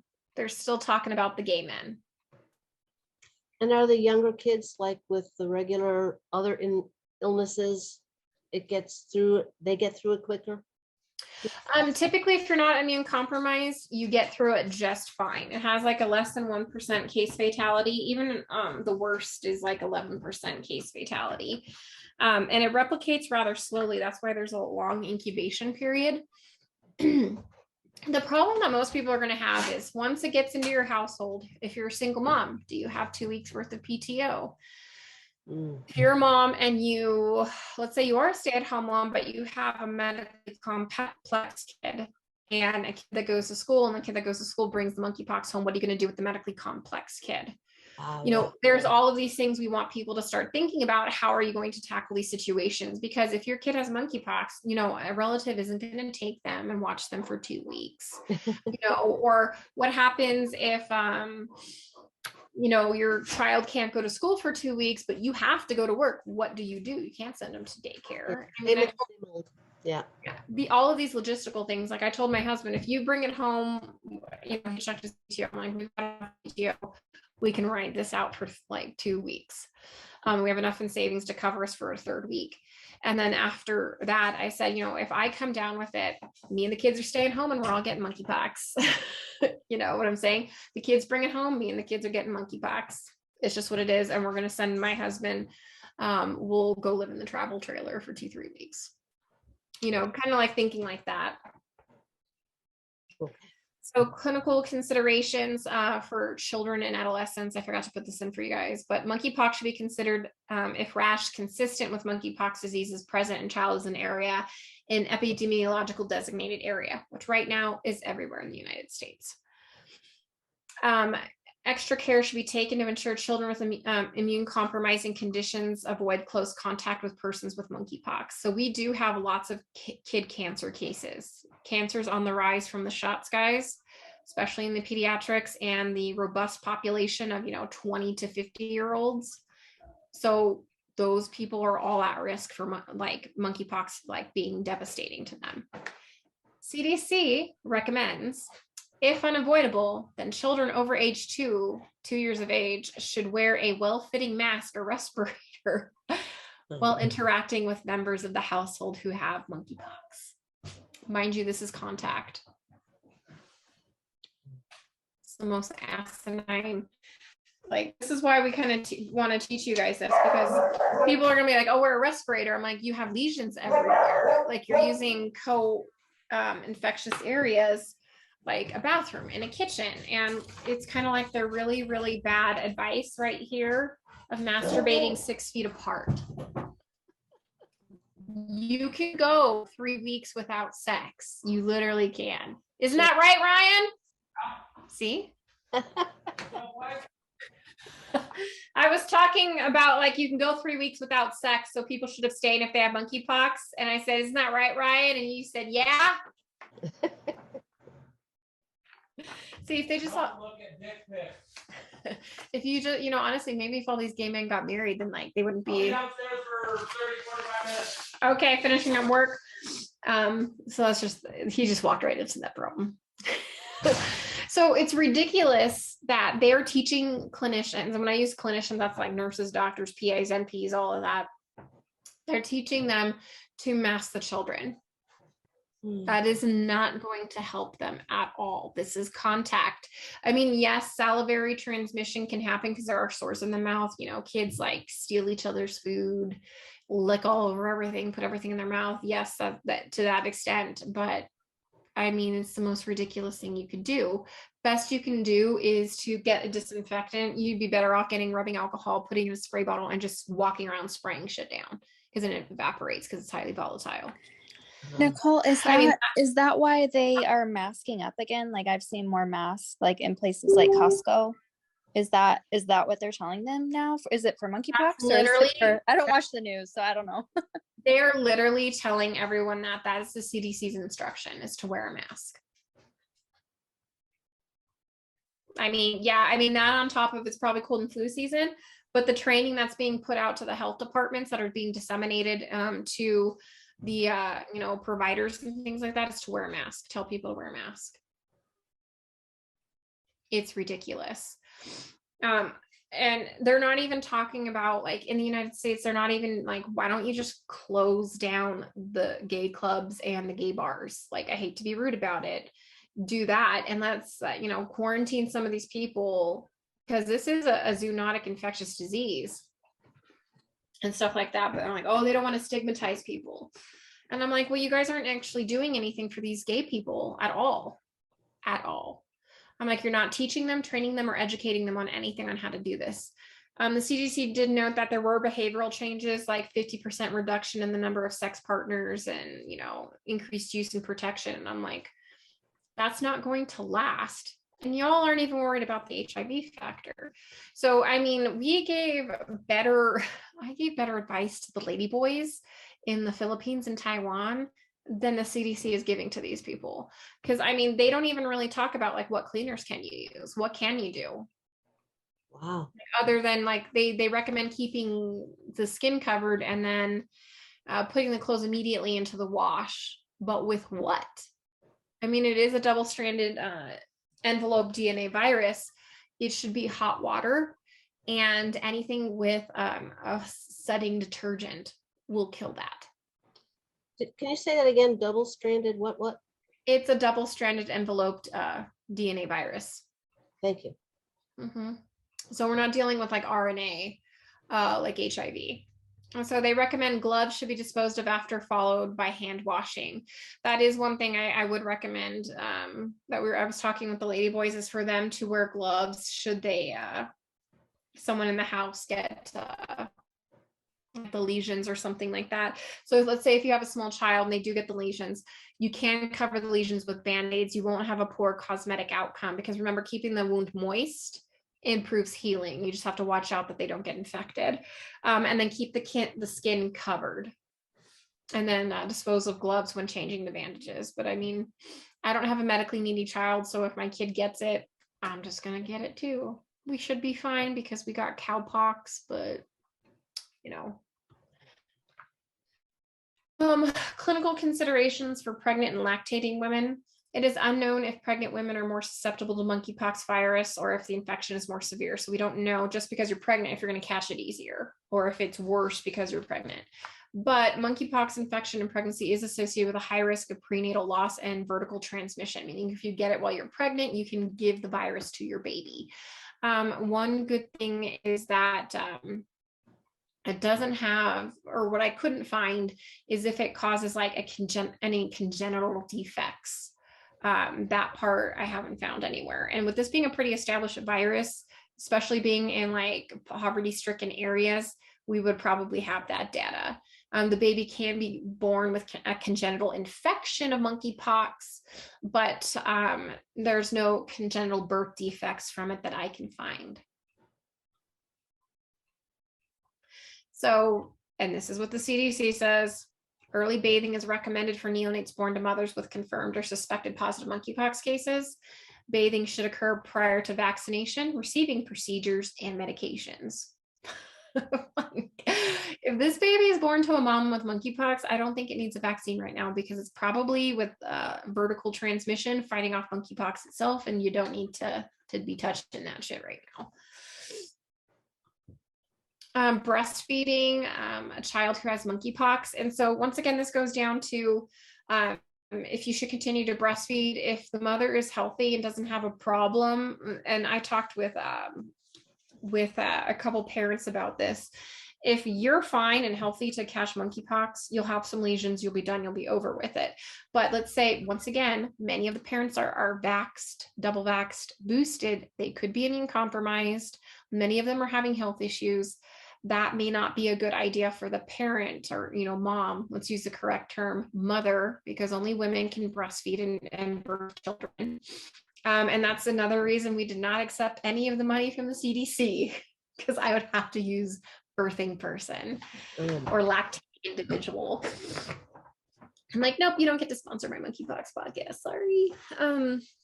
So if mom is immune compromised, or let's say if mom has another immune compromised child, I would not recommend mom breastfeeding an infected baby that has monkeypox, just because either she might be at risk or the medically complex child would be. So then you may have to do an abrupt weaning.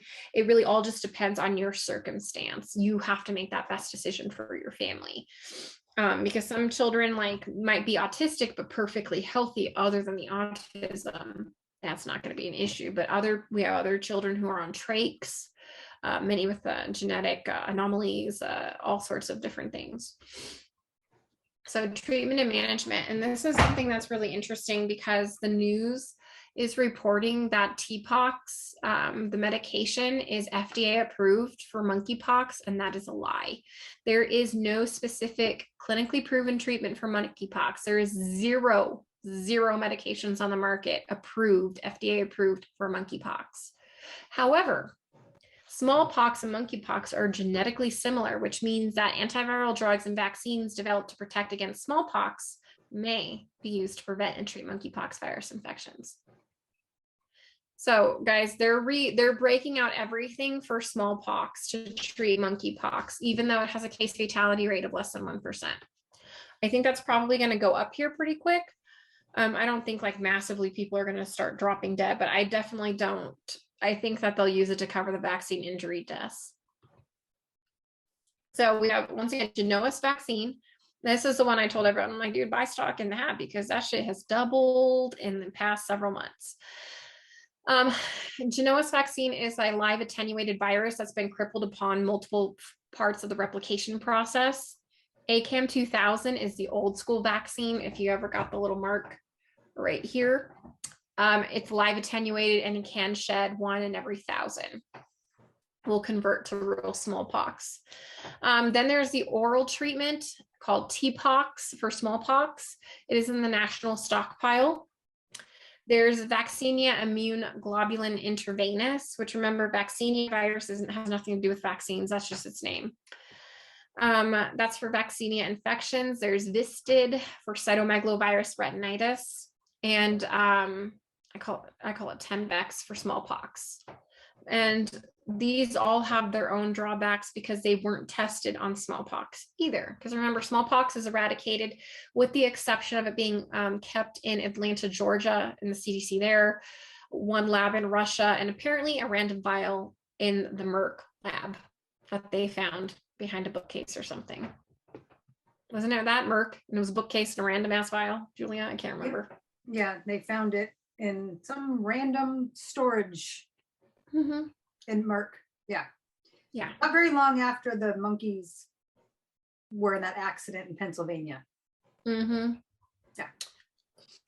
So treatment for monkeypox, only FDA licensed vaccine in the US to prevent monkeypox disease in 18 plus. So nothing for children yet, but they will try and market it towards children here soon. Because remember, they always start off with the vulnerable population being affected. Remember with COVID, it was the elderly. Then they moved it down into the, our age 20s to, 30, 40-year-olds. And then from there into the teens and then into the little children. So it is a non-replicating viral vectored vaccine using modified Vaccinia and Cara. So it uses Vaccinia and Cara as the envelope. And they put the crippled smallpox strain inside there. Originally developed as an alternative to ACAM 2000, which is a live replicating Vaccinia virus-based smallpox vaccine. And ACAM 2000 was for use in the event of a bioterrorist attack in immune compromise that can help, that can't have a live replicating vaccine as contraindicated. So ACAM up to the early 1970s, a precursor to ACAM was administered to children in the United States to prevent smallpox, an infection caused by another orthopox virus. That vaccine and ACAM 2000 contain a replicating Vaccinia virus and are associated with adverse events caused by uncontrolled viral replication. So they said that's it. So this is back in like the 70s. It wasn't until the 80s, remember guys, that they said that they had eradicated smallpox. It's because they stopped using the vaccine that was causing the smallpox. Such as progressive Vaccinia and eczema vaccinatum. Many adverse events were more common in young children, particularly post-vaccine encephalitis, and those under age 12 months and immune-compromised individuals. ACAM is contraindicated in children under 12 months, obviously. Age and in children and adolescents with the following conditions, which is typically cardiac disease, pregnancy, eye disease, things like that. So we'll skip over that. So here's TPOX. TPOX is an antiviral drug approved by the FDA in 2018 to treat smallpox. But here's the thing. It was never tested on smallpox. There are no FDA approved treatments for monkeypox virus infection, no data establishing the safety or effectiveness of using TPOX to treat monkeypox. Okay, there's no evidence, period, on any of it. Mind you, they probably could have brought this to the Democratic Republic of Congo and tried this out years ago. But what would be the point of that? Then we would know if it would work or not. I mean, it's endemic to that area. Why wouldn't you have tested it? Because the medication is incredibly expensive and they're not going to worry about it, giving it to or trying to sell it to the Democratic Republic of Congo because it's a very self-limiting illness. So why are you going to waste a lot of money with an expensive medication? Hey, Julia, can you look up how much TPOXX costs? Just because it'll take me out of my thing right here. Yeah, and then my brother's taken off for a bit, so I gotta go let them out of the gate, but I'll look it up really quick. Okay, no problem. So maybe used for people with severe disease or who are more likely to get severely ill. So these would be your immune compromised people, specifically the advanced HIV patients. It's available through the Strategic National Stockpile and multiple state health and territorial departments. So when I work with the LGBTQ people in the United States, what I tell them, if you already have HIV, and this is where I'm like, you all need to go to the sex clinics and go check out for everything else, because if you have HIV on top of monkeypox, you're going to be in a lot of trouble. So I tell them, if you do have HIV, find out you have HIV and you do contract monkeypox, you need to go to a major city, typically the capital in your state, and get to a health department or an ER there, because that's where they will stockpile this medication. It's not going to be in small bohokey clinics, or even like sex clinics, even in kind of a major city. It's going to slowly disseminate out because there is a lag in the pharmaceutical production of this. So it's FDA approved to treat for treatment of smallpox, and it's under emergency authorization, provides liability coverage under the PrEP Act. So mind you, they've never tested this medication in smallpox, but it can now be used for monkeypox with 100% release of liability. Here's where it all is out, and this is all from the FDA website. Human efficacy studies of smallpox disease are not feasible because smallpox has been eradicated globally, and exposing people to smallpox virus for the purpose of clinical trials is not ethical. So okay, now we're worried. That way they could be suspicious, huh? Right. Due to scientific and logistical limitations with the use of smallpox virus in animal models, the efficacy of TPOXX was established in animal models using related viruses, specifically non-human primates infected with monkeypox virus and rabbits infected with rabbitpox virus. So they tested non-humans that caught monkeypox to test if it would work on smallpox, and then they tested rabbits that caught rabbitpox. These studies demonstrated improved survival in animals and received TPOXX compared to animals that received placebo. So they're saying that they had better outcomes. I'm like, well, did you kill all the animals after the fact to see what happened for long-term safety studies? So once again, we'll just skip all that part. So here's the dosing: 40 kilograms or less. 40 kilograms to 120, 60 milligrams every 12 hours for 14 days. It's a 2-week course. And let me see, I'm gonna look and see how much TPOXX costs.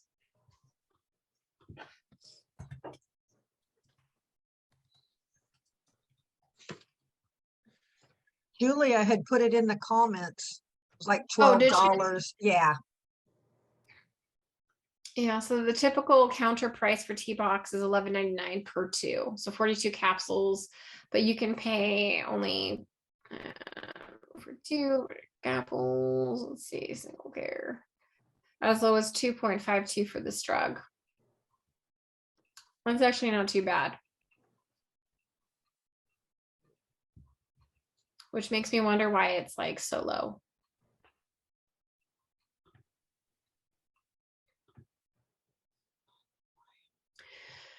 And then if there are 20 kilograms or more, it's like 600 milligrams. And so here's pediatric dosing, but like, once again, these are going to be for the immune compromised children. If they can't swallow it, you can mix it up in like pudding and chocolate milk and stuff like that, and has the whole dosing right here. Patients weighing 3 kilograms and above for intravenous dosing, they do have that. Ooh. Okay, and then treatment vaccinia immune globulin intravenous. This is licensed by FDA for the treatment of complications due to vaccination. So they have immune globulins, kind of like how we've been treating like the COVID vaccine injuries with IgG and IgM. Well, they have this for vaccinia vaccination adverse reactions. And it's unknown whether a person with severe monkeypox infection will benefit from the treatment. They're just assuming that because the viruses are cousin, that they might be beneficial. This right here is an antiviral medication approved by the FDA for treatment of cytomegalovirus, retinitis, in patients with AIDS. There's no information available if it's going to actually work on monkeypox in humans. It has shown to be effective against orthopox viruses in vitro and animal studies.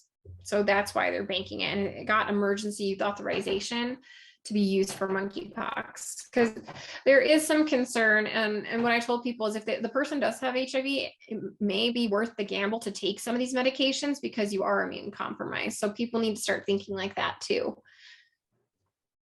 This is Tembex. It's an antiviral medication that was FDA approved on June 4th of 2021 for the treatment of human smallpox disease in animals and pediatrics, including neonates. I wonder how much this one costs.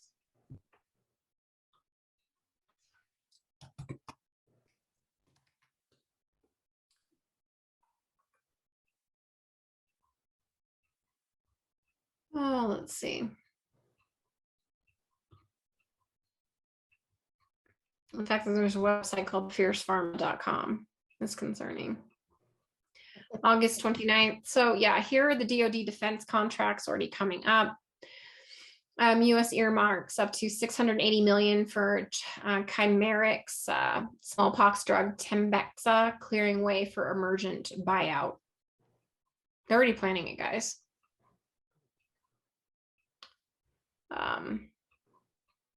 I did buy stock in the monkeypox test too.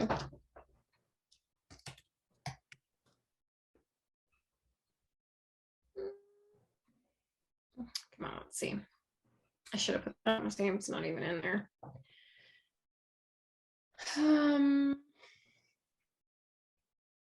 There's not even a cost so far. So that's interesting.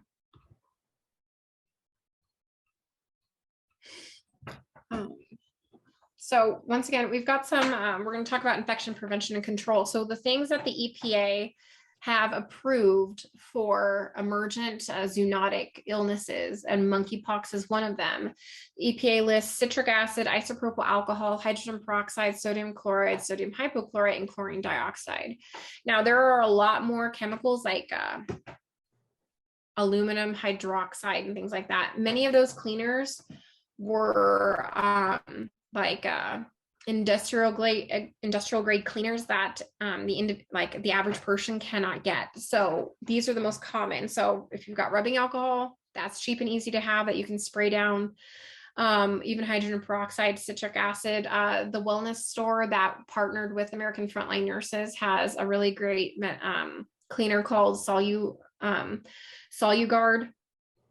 It's a 5% citric acid, and the EPA approved one is only 1.5% citric acid. It's all biodegradable. The company doesn't make any claims that makes Soluguard that it will kill monkeypox, but I'm using critical thinking. 5% is more than 1.5% and doesn't have any other bad chemicals, so it's not going to hurt my kids if I leave it out. But for general purposes, this one is approved by the EPA. It is 1.5% citric acid. You can find it on Amazon, readily available. So we have barriers to vaccination. And so I don't, what I like to tell people and about like the monkeypox vaccine is we actually aren't anti-vaxxers, because Julia, aren't we vaccinated with all the old stuff? I'm fully vaccinated with everything except for COVID. Yeah. Right? Most of you guys had all your childhood vaccinations, didn't you? You can't call someone an anti-vaxxer if they had their vaccines.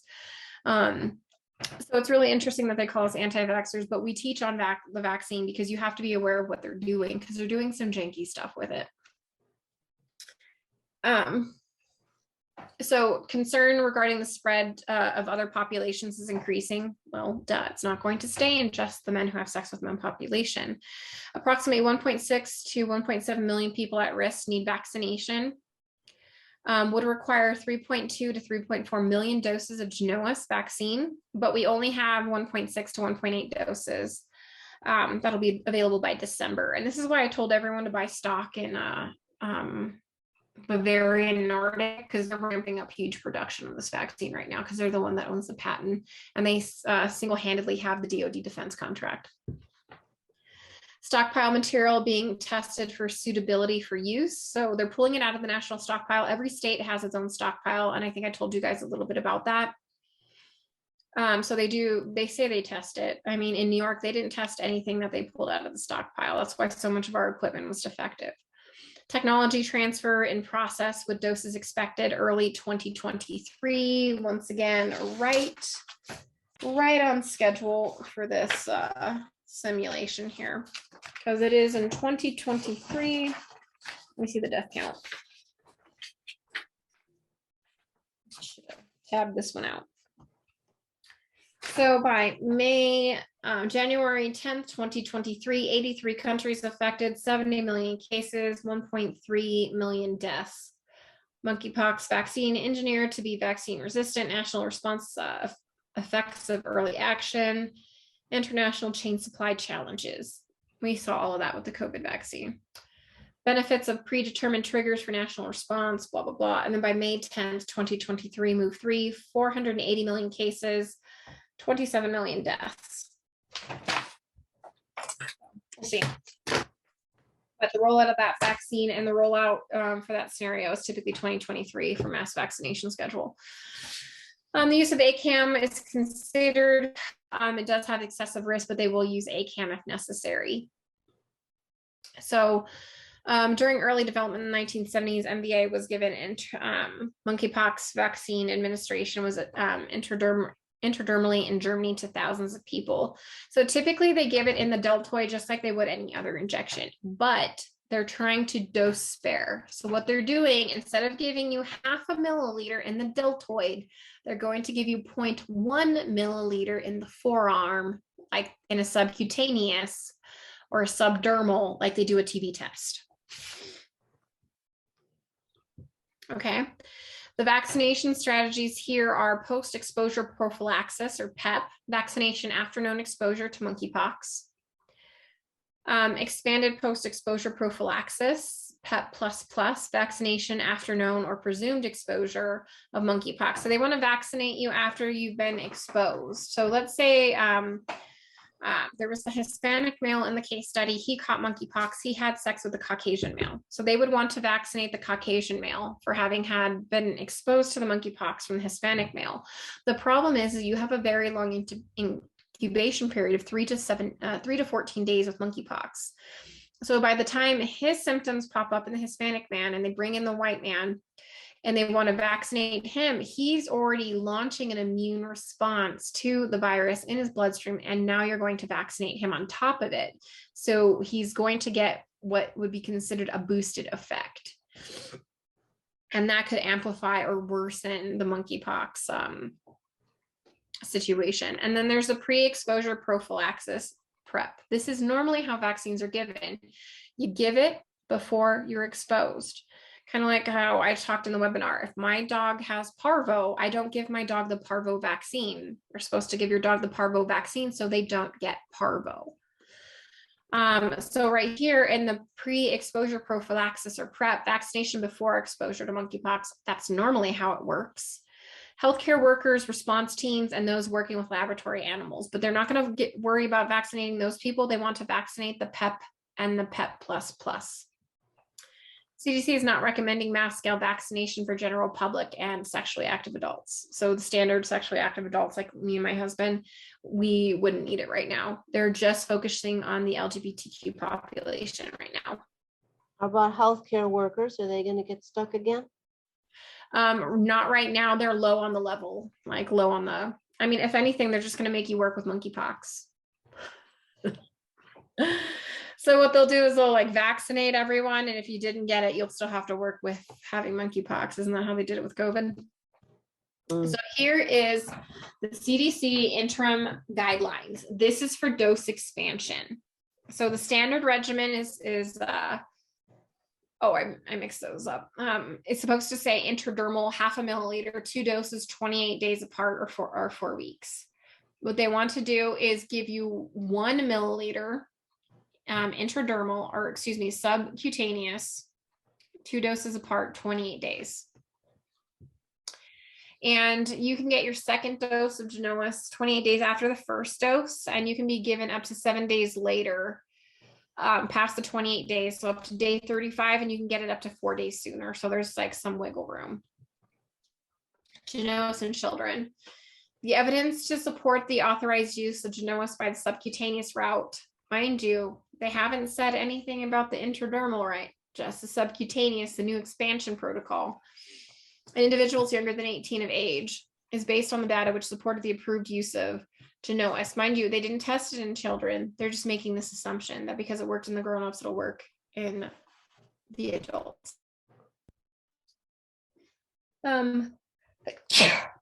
Studies of intradermal administration of influenza vaccines among people with HIV infection suggest similar immunogenicity. No data are currently available on intradermal administration. So they have no clue if this dose rationing is going to work, but you should get it that way. They said that in the small sample population that they tried it in, it elicited the same exact immune response as giving 0.5 milliliter intradermally. So the 0.1 dosing in the forearm did the same immune, like antibody response or antigen response as the 0.5 milliliter in the deltoid. So that makes me think, like, why are you giving 0.5 milliliter then if 0.1 gives the same response? There is reporting for VAERS. This is actually like literally word for word on the CDC. It says vaccine administration errors, serious adverse events, irrespective of attribution to vaccination, cases of cardiac events, and cases of thrombolytic. If your arm falls off, hopefully they know to make a VAERS report. So it'll be interesting to see in the VAERS report, but I don't think people are going to catch on to it very quickly because most healthcare providers are not taught this. The health department's rolling this out. Like, here's an example. When I was doing the COVID vaccine clinics before they started to dose the children, that's when I would do it. It was still voluntary and stuff like that. When it became, once they started to go for the kids, I'm like, no, I'm out. I can't help you guys anymore. But they did not teach anyone that was injecting people with the COVID vaccine about VAERS at all, period. No one knew about it but me. Now here's the kicker, because these are all emergency use authorizations for monkeypox, not FDA approved for monkeypox. No signature is required on a signature consent form for intradermal administration due to emergency use authorization. You can go in, do a drive-by clinic, get poked in the arm. You don't need to sign a thing. There's a patient information sheet that should be given to the individual before the vaccine is given, just like in COVID. So here's some frequently asked questions. People ask, if I got chickenpox, do I have immunity to monkeypox? And the answer is no, because that's from the herpes virus. It's like a tiger and a wolf. They're completely different in that aspect. Can you get monkeypox more than once? The answer is typically no. Just like chickenpox, you shouldn't be able to catch it more than once. However, out in the wild, in a couple million people that will catch it, maybe someone might catch it a second time, but it'll be rare. It's not going to be like COVID where I caught it like 6 or 7 times. Will ivermectin work on monkeypox? The answer is there is absolutely no information at all, period, about it. So we don't know. Can my pet get monkeypox? Yes. It also kind of depends. There is a risk of human to animal transmission. There is a growing concern that monkeypox will become endemic or localized to countries that never had it before. So in the United States, we saw, I think it was in the United States where the dog caught monkeypox. There was a lot of like snickering that, oh, maybe the person had sex with the dog, but in actuality, were the lesions on your hands, you pet your dog. dog caught monkeypox. So could you imagine if like the dog got out and ended up in the pound and it's just spread through wildfire like that through the dogs? There is a risk that it's going to become endemic and it's going to get into small wildlife mammals here, squirrels, things like that. And then we're going to have monkeypox indefinitely in the United States. So here's a couple examples. This is from the CDC website. Come on. So what animals can get monkeypox? Prairie dogs, squirrels, marmots, and groundhogs, chinchillas. A lot of people have chinchillas as pets. Giant poached rats. And what was that, Julia? Oh, I used to have a chinchilla. I mean, they're very common pets. Yeah, pets. And prairie dogs are apparently pretty common pets out in the Midwest. Squirrels, there's squirrels everywhere. Damn it, if it gets into the squirrel population, it's gonna just blow up. They think possibly mice and rats, and it's unknown if it'll get into guinea pigs and hamsters, gerbils, stuff like that. It'll be bad for all of the fetish people if it gets into gerbils. Okay, so what about cats and dogs? Yes, we obviously know it can get into dogs because the news reported it.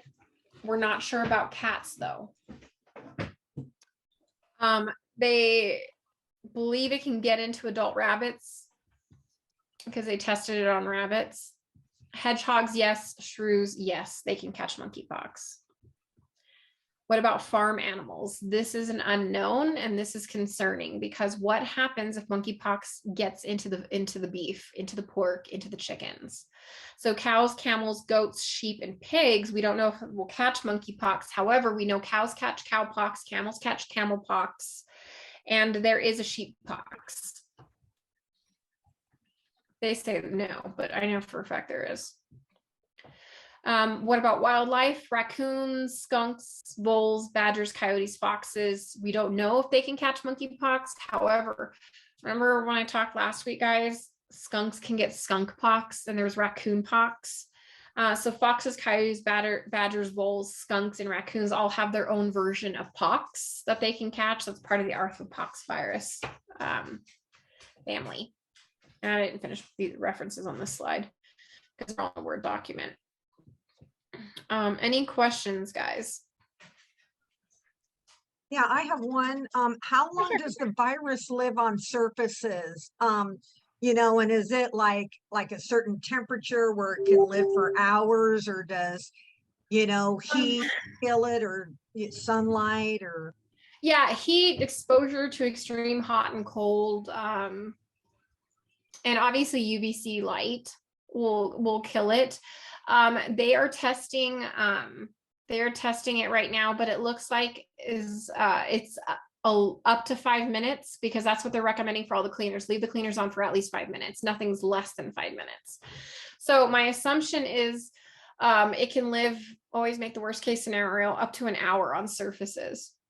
It's probably extreme, but they're doing the research on it right now. It's been around since like the 70s. You think that they would have it figured out, but they never cared because it was an impoverished country. So my assumption is approximately 30 minutes. The problem is going to be in high traffic areas such as schools, doorknobs, handles, long-term community centers, public transportation, grocery stores, things like that. Right, that's what I was wondering, because it was like, okay, so if it's spread by, you know, like in the grocery store or whatever, I was, you know. It shouldn't last that long. My assumption is it's got to be less than 30 minutes. Okay. Let me see if they figured it out, because I've been looking for it, and the research is now starting to spring up. Okay, thank you. Let's see. Yeah, once again, while there's no specific time frame on how long monkeypox can last on surfaces, there's been cases where a live pox virus, and not monkeypox, just a live pox virus, survived in an unoccupied home for up to 15 days. Basic household cleaner that is EPA registered. So honestly, that's why I'm saying if you just go get your cleaner, I mean, those wipes are just wipes, but I have SoluGuard, or if you guys are using rubbing alcohol or something like that, I can't use that because my kids, first thing they're going to do is get a spray bottle and spray each other with it. That's why I use SoluGuard, but you just spray it and walk away, let it dry. Especially rubbing alcohol will dry very quickly because it's highly volatile. So, and once again, that was the Springfield, Missouri government health page. The CDC is parroting that. In one study, investigators found live virus 15 days after a patient's home. That could be a single outlier. I mean, was it sitting in something that it could in a nutrient broth? Like, was it sitting in a pan that had broth in it that literally could grow that damn thing for a while? We don't know. But once again, it just keeps saying, this one over here emphasizes it's prudent to limit contact, 3 to 4 weeks. No one has an answer. Everyone is mimicking the 15 days. My assumption is 30 minutes though, up to an hour, but just use your cleaner. If I really like Soluguard makes these little travel packs. They're wipes, and they're better than the standard wipes you get because they come in a tube. And I keep those in my car, and that's what I use to wipe down the grocery cart and stuff like that. We stopped going to Walmart up until this week because there was a case of some gay men in our Walmart that were going to Burning Man and they had monkeypox. So I'm like, nope, peace out. We're gone. But there's that. Any other questions, guys?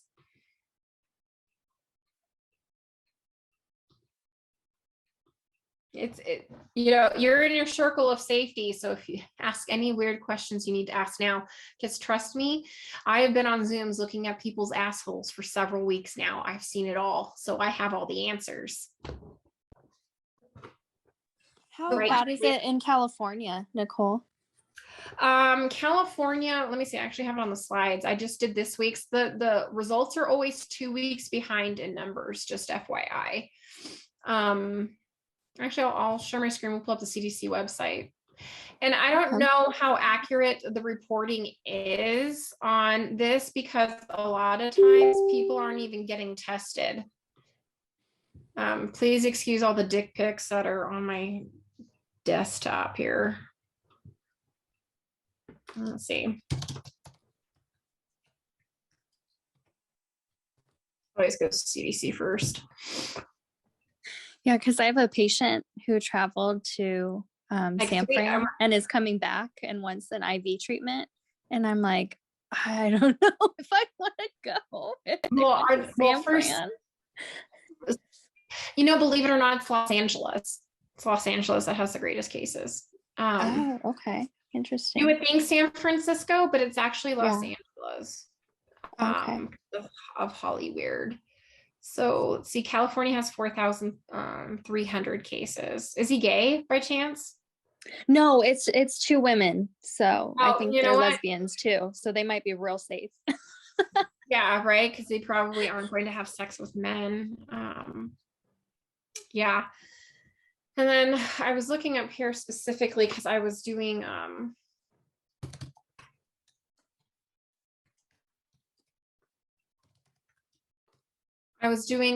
this with some LGBTQ community people in California.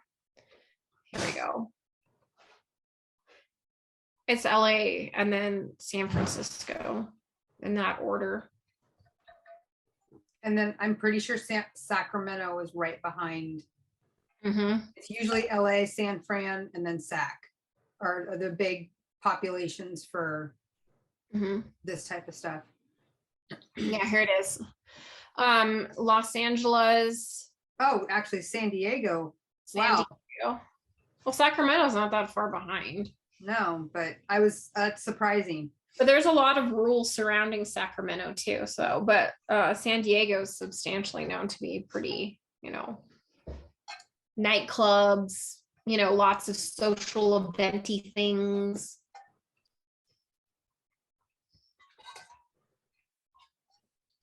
Yeah, Shasta, Imperial, all the rules ain't nothing.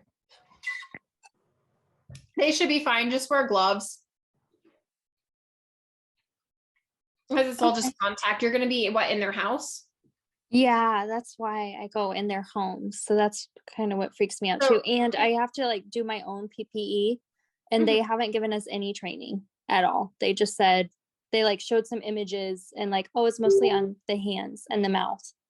Okay, yeah, so here's what I would do is if you don't have your own PPE, is I would wear a tank top or a sports bra and some weightlifting shorts or spandex shorts under your scrubs. And then, park kind of far where they're not going to see you, so it's not like embarrassing that you're like stripping down in front of their house. And then just as you're loading up your equipment, Lysol it down because Lysol should work. If not, get the rubbing alcohol and put it in a spray bottle, hose your shit down, and then strip out. Okay. Treat it like how you would get into your car after dealing with scabies people. You'll still be covered, kick off the shoes and throw on another set of scrubs, toss it in a trash bag, and you should be fine. Okay. That's how we kind of used to do it in flight. We just like scrap our flight suits and we'd be in our, this is literally why we all wear what we call a base layer. Because at one time when we got stranded in Pennsylvania in a storm after dropping off this transplant kid, we got stuck there for 3 days. We were rotting in our flight suits. So we all went down to the quarter wash, tossed our suits in there. We're just sitting on top of the washers in our underwear. Just after that, I made sure to wear, it was full coverage underwear, but it's not the same as wearing weightlifting shorts. You get real close and you get real personal with your partner. I used to say my partner, but then people thought I was gay because my partner, if they were a woman, they thought I was like a lesbian. I'm like, no, I had to specify my paramedic partner. Any other questions, guys? Nikki asked a question about the Saracina prepara or prepara, The natural stuff, I don't know on that. And that's just because I am not, come on. How do I get it to, is it still sharing my screen? Yes. How do I get it to stop? Can you make it stop, Julia? You gonna go, are you gonna go pick up the babies for soccer? No, soccer's canceled. Why is soccer canceled? Do you not get a text message? You're on your phone all the time. Oh, right. No, I'm literally educating people. Okay. Due to weather. It's not letting me, let me see if I can make it stop. It's so. Okay, wait, There we go. Is it off? Okay. I'm like, what is it even reporting? So yeah, that's just what I would do. Worst case scenario, if you catch monkeypox, just keep yourself covered. The part that's going to be really detrimental to people is it could be 2 to 3 weeks out of employment. And a lot of people don't have a lot of wiggle room. So anything else, guys? Feel free, ask all the weird questions.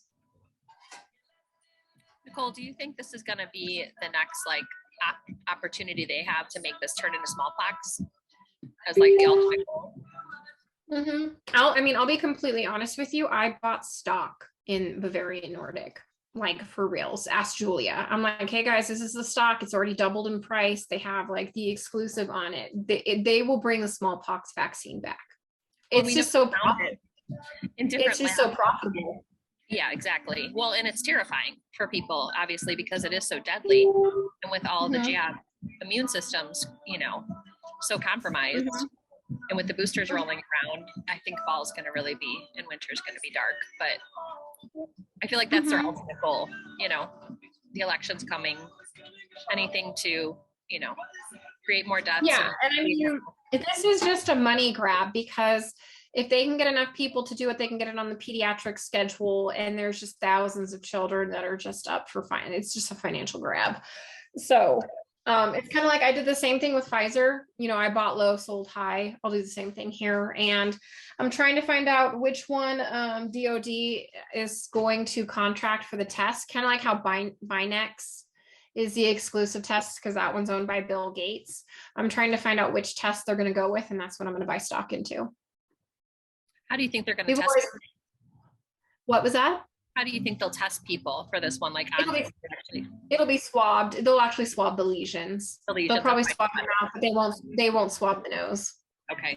You don't think they'll be trying to figure out a test that even without lesions, you could test kind of like with COVID without symptoms and that whole garbage?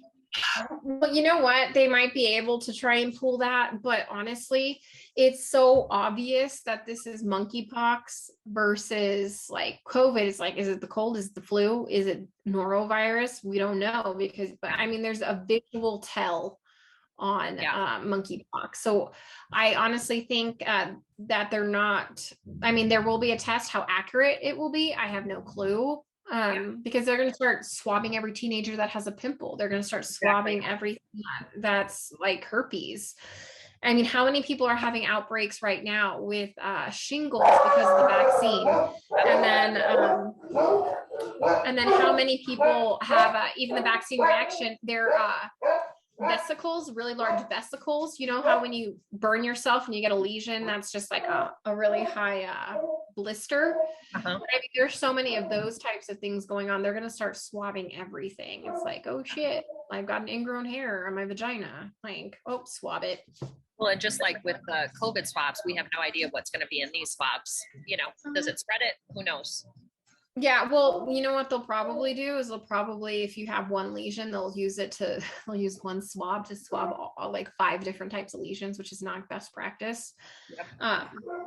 So it's ridiculous. I mean, I've seen some janky stuff where they did use the same swab on multiple lesions as what people in LA were telling me, and NYC and El Paso and things like that. And I'm just like, what is your guy like? What you think? Because it's all monkeypox. I mean, like, you know, it's ridiculous. That's like poor wound care. Yeah. So anything else, guys?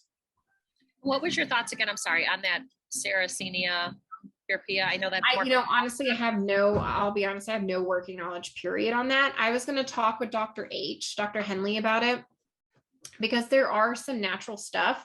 I just have absolutely no working knowledge. I'd have to go off a Google search, and that could be kind of dangerous because anyone's going to hawk anything. So I'm going to get a hold of some of the naturopaths to see what they're recommending. There may not be something specific to monkeypox, but there could be something specific to decreasing infections and wounds, keeping wounds clean, optimizing the immune system, stuff like that. So that'll be the next thing that we bring to you guys. Dr. H is one of the few that I trust, and he's always really busy. When we were looking that one up before, Nicole, that was what they were using, oh gosh, like 100 years ago for smallpox. So that's where that one's coming. But yeah, the Native Americans, but that didn't work out very well for the Native Americans though. Yeah. So that's where we're trying to figure out. Because look at it this way, you are the new Native Americans. You have zero immunity to any of this.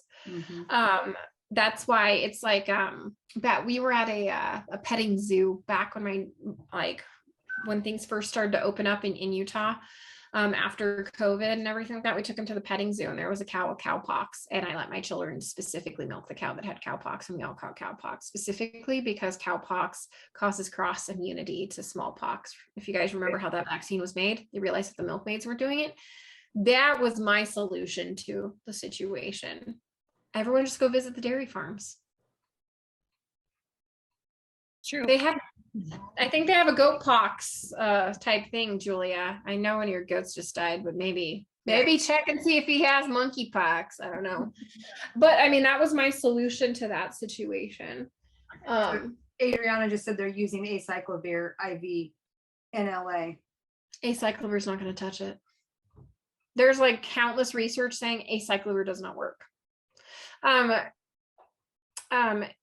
Adriana, do they have co-infections with HIV?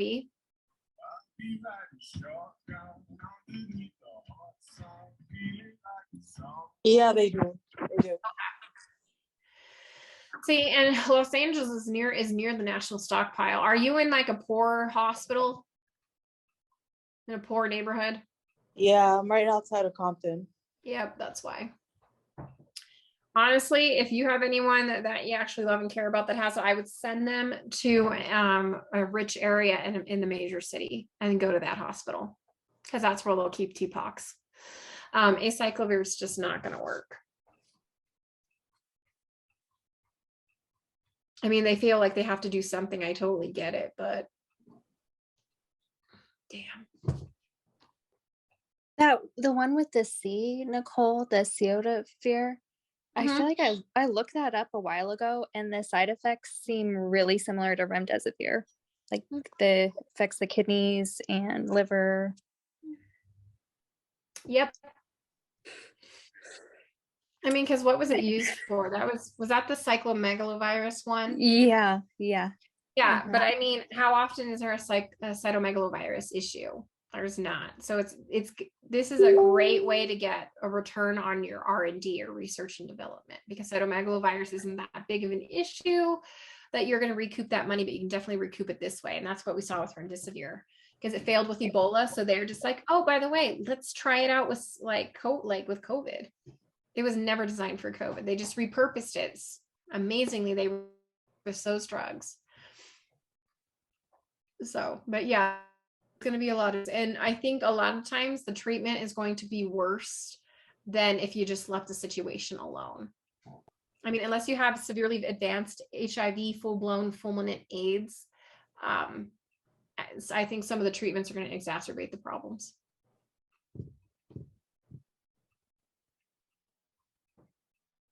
We just have to kind of wait. I mean, we're typically right all the time. So it's just like, I told you, I fucking told you. I mean, just look at with Paxlovid. We knew that wasn't going to be good. Yeah. I mean, the only thing that's being reported right now is rebound, but how much of it is like other symptoms that are just being masked because people don't know any better? See, with remdesivir, we were able to catch things in live time because we were getting labs pulled twice a day. So, and you're getting like, and you're working 21, 30 days straight.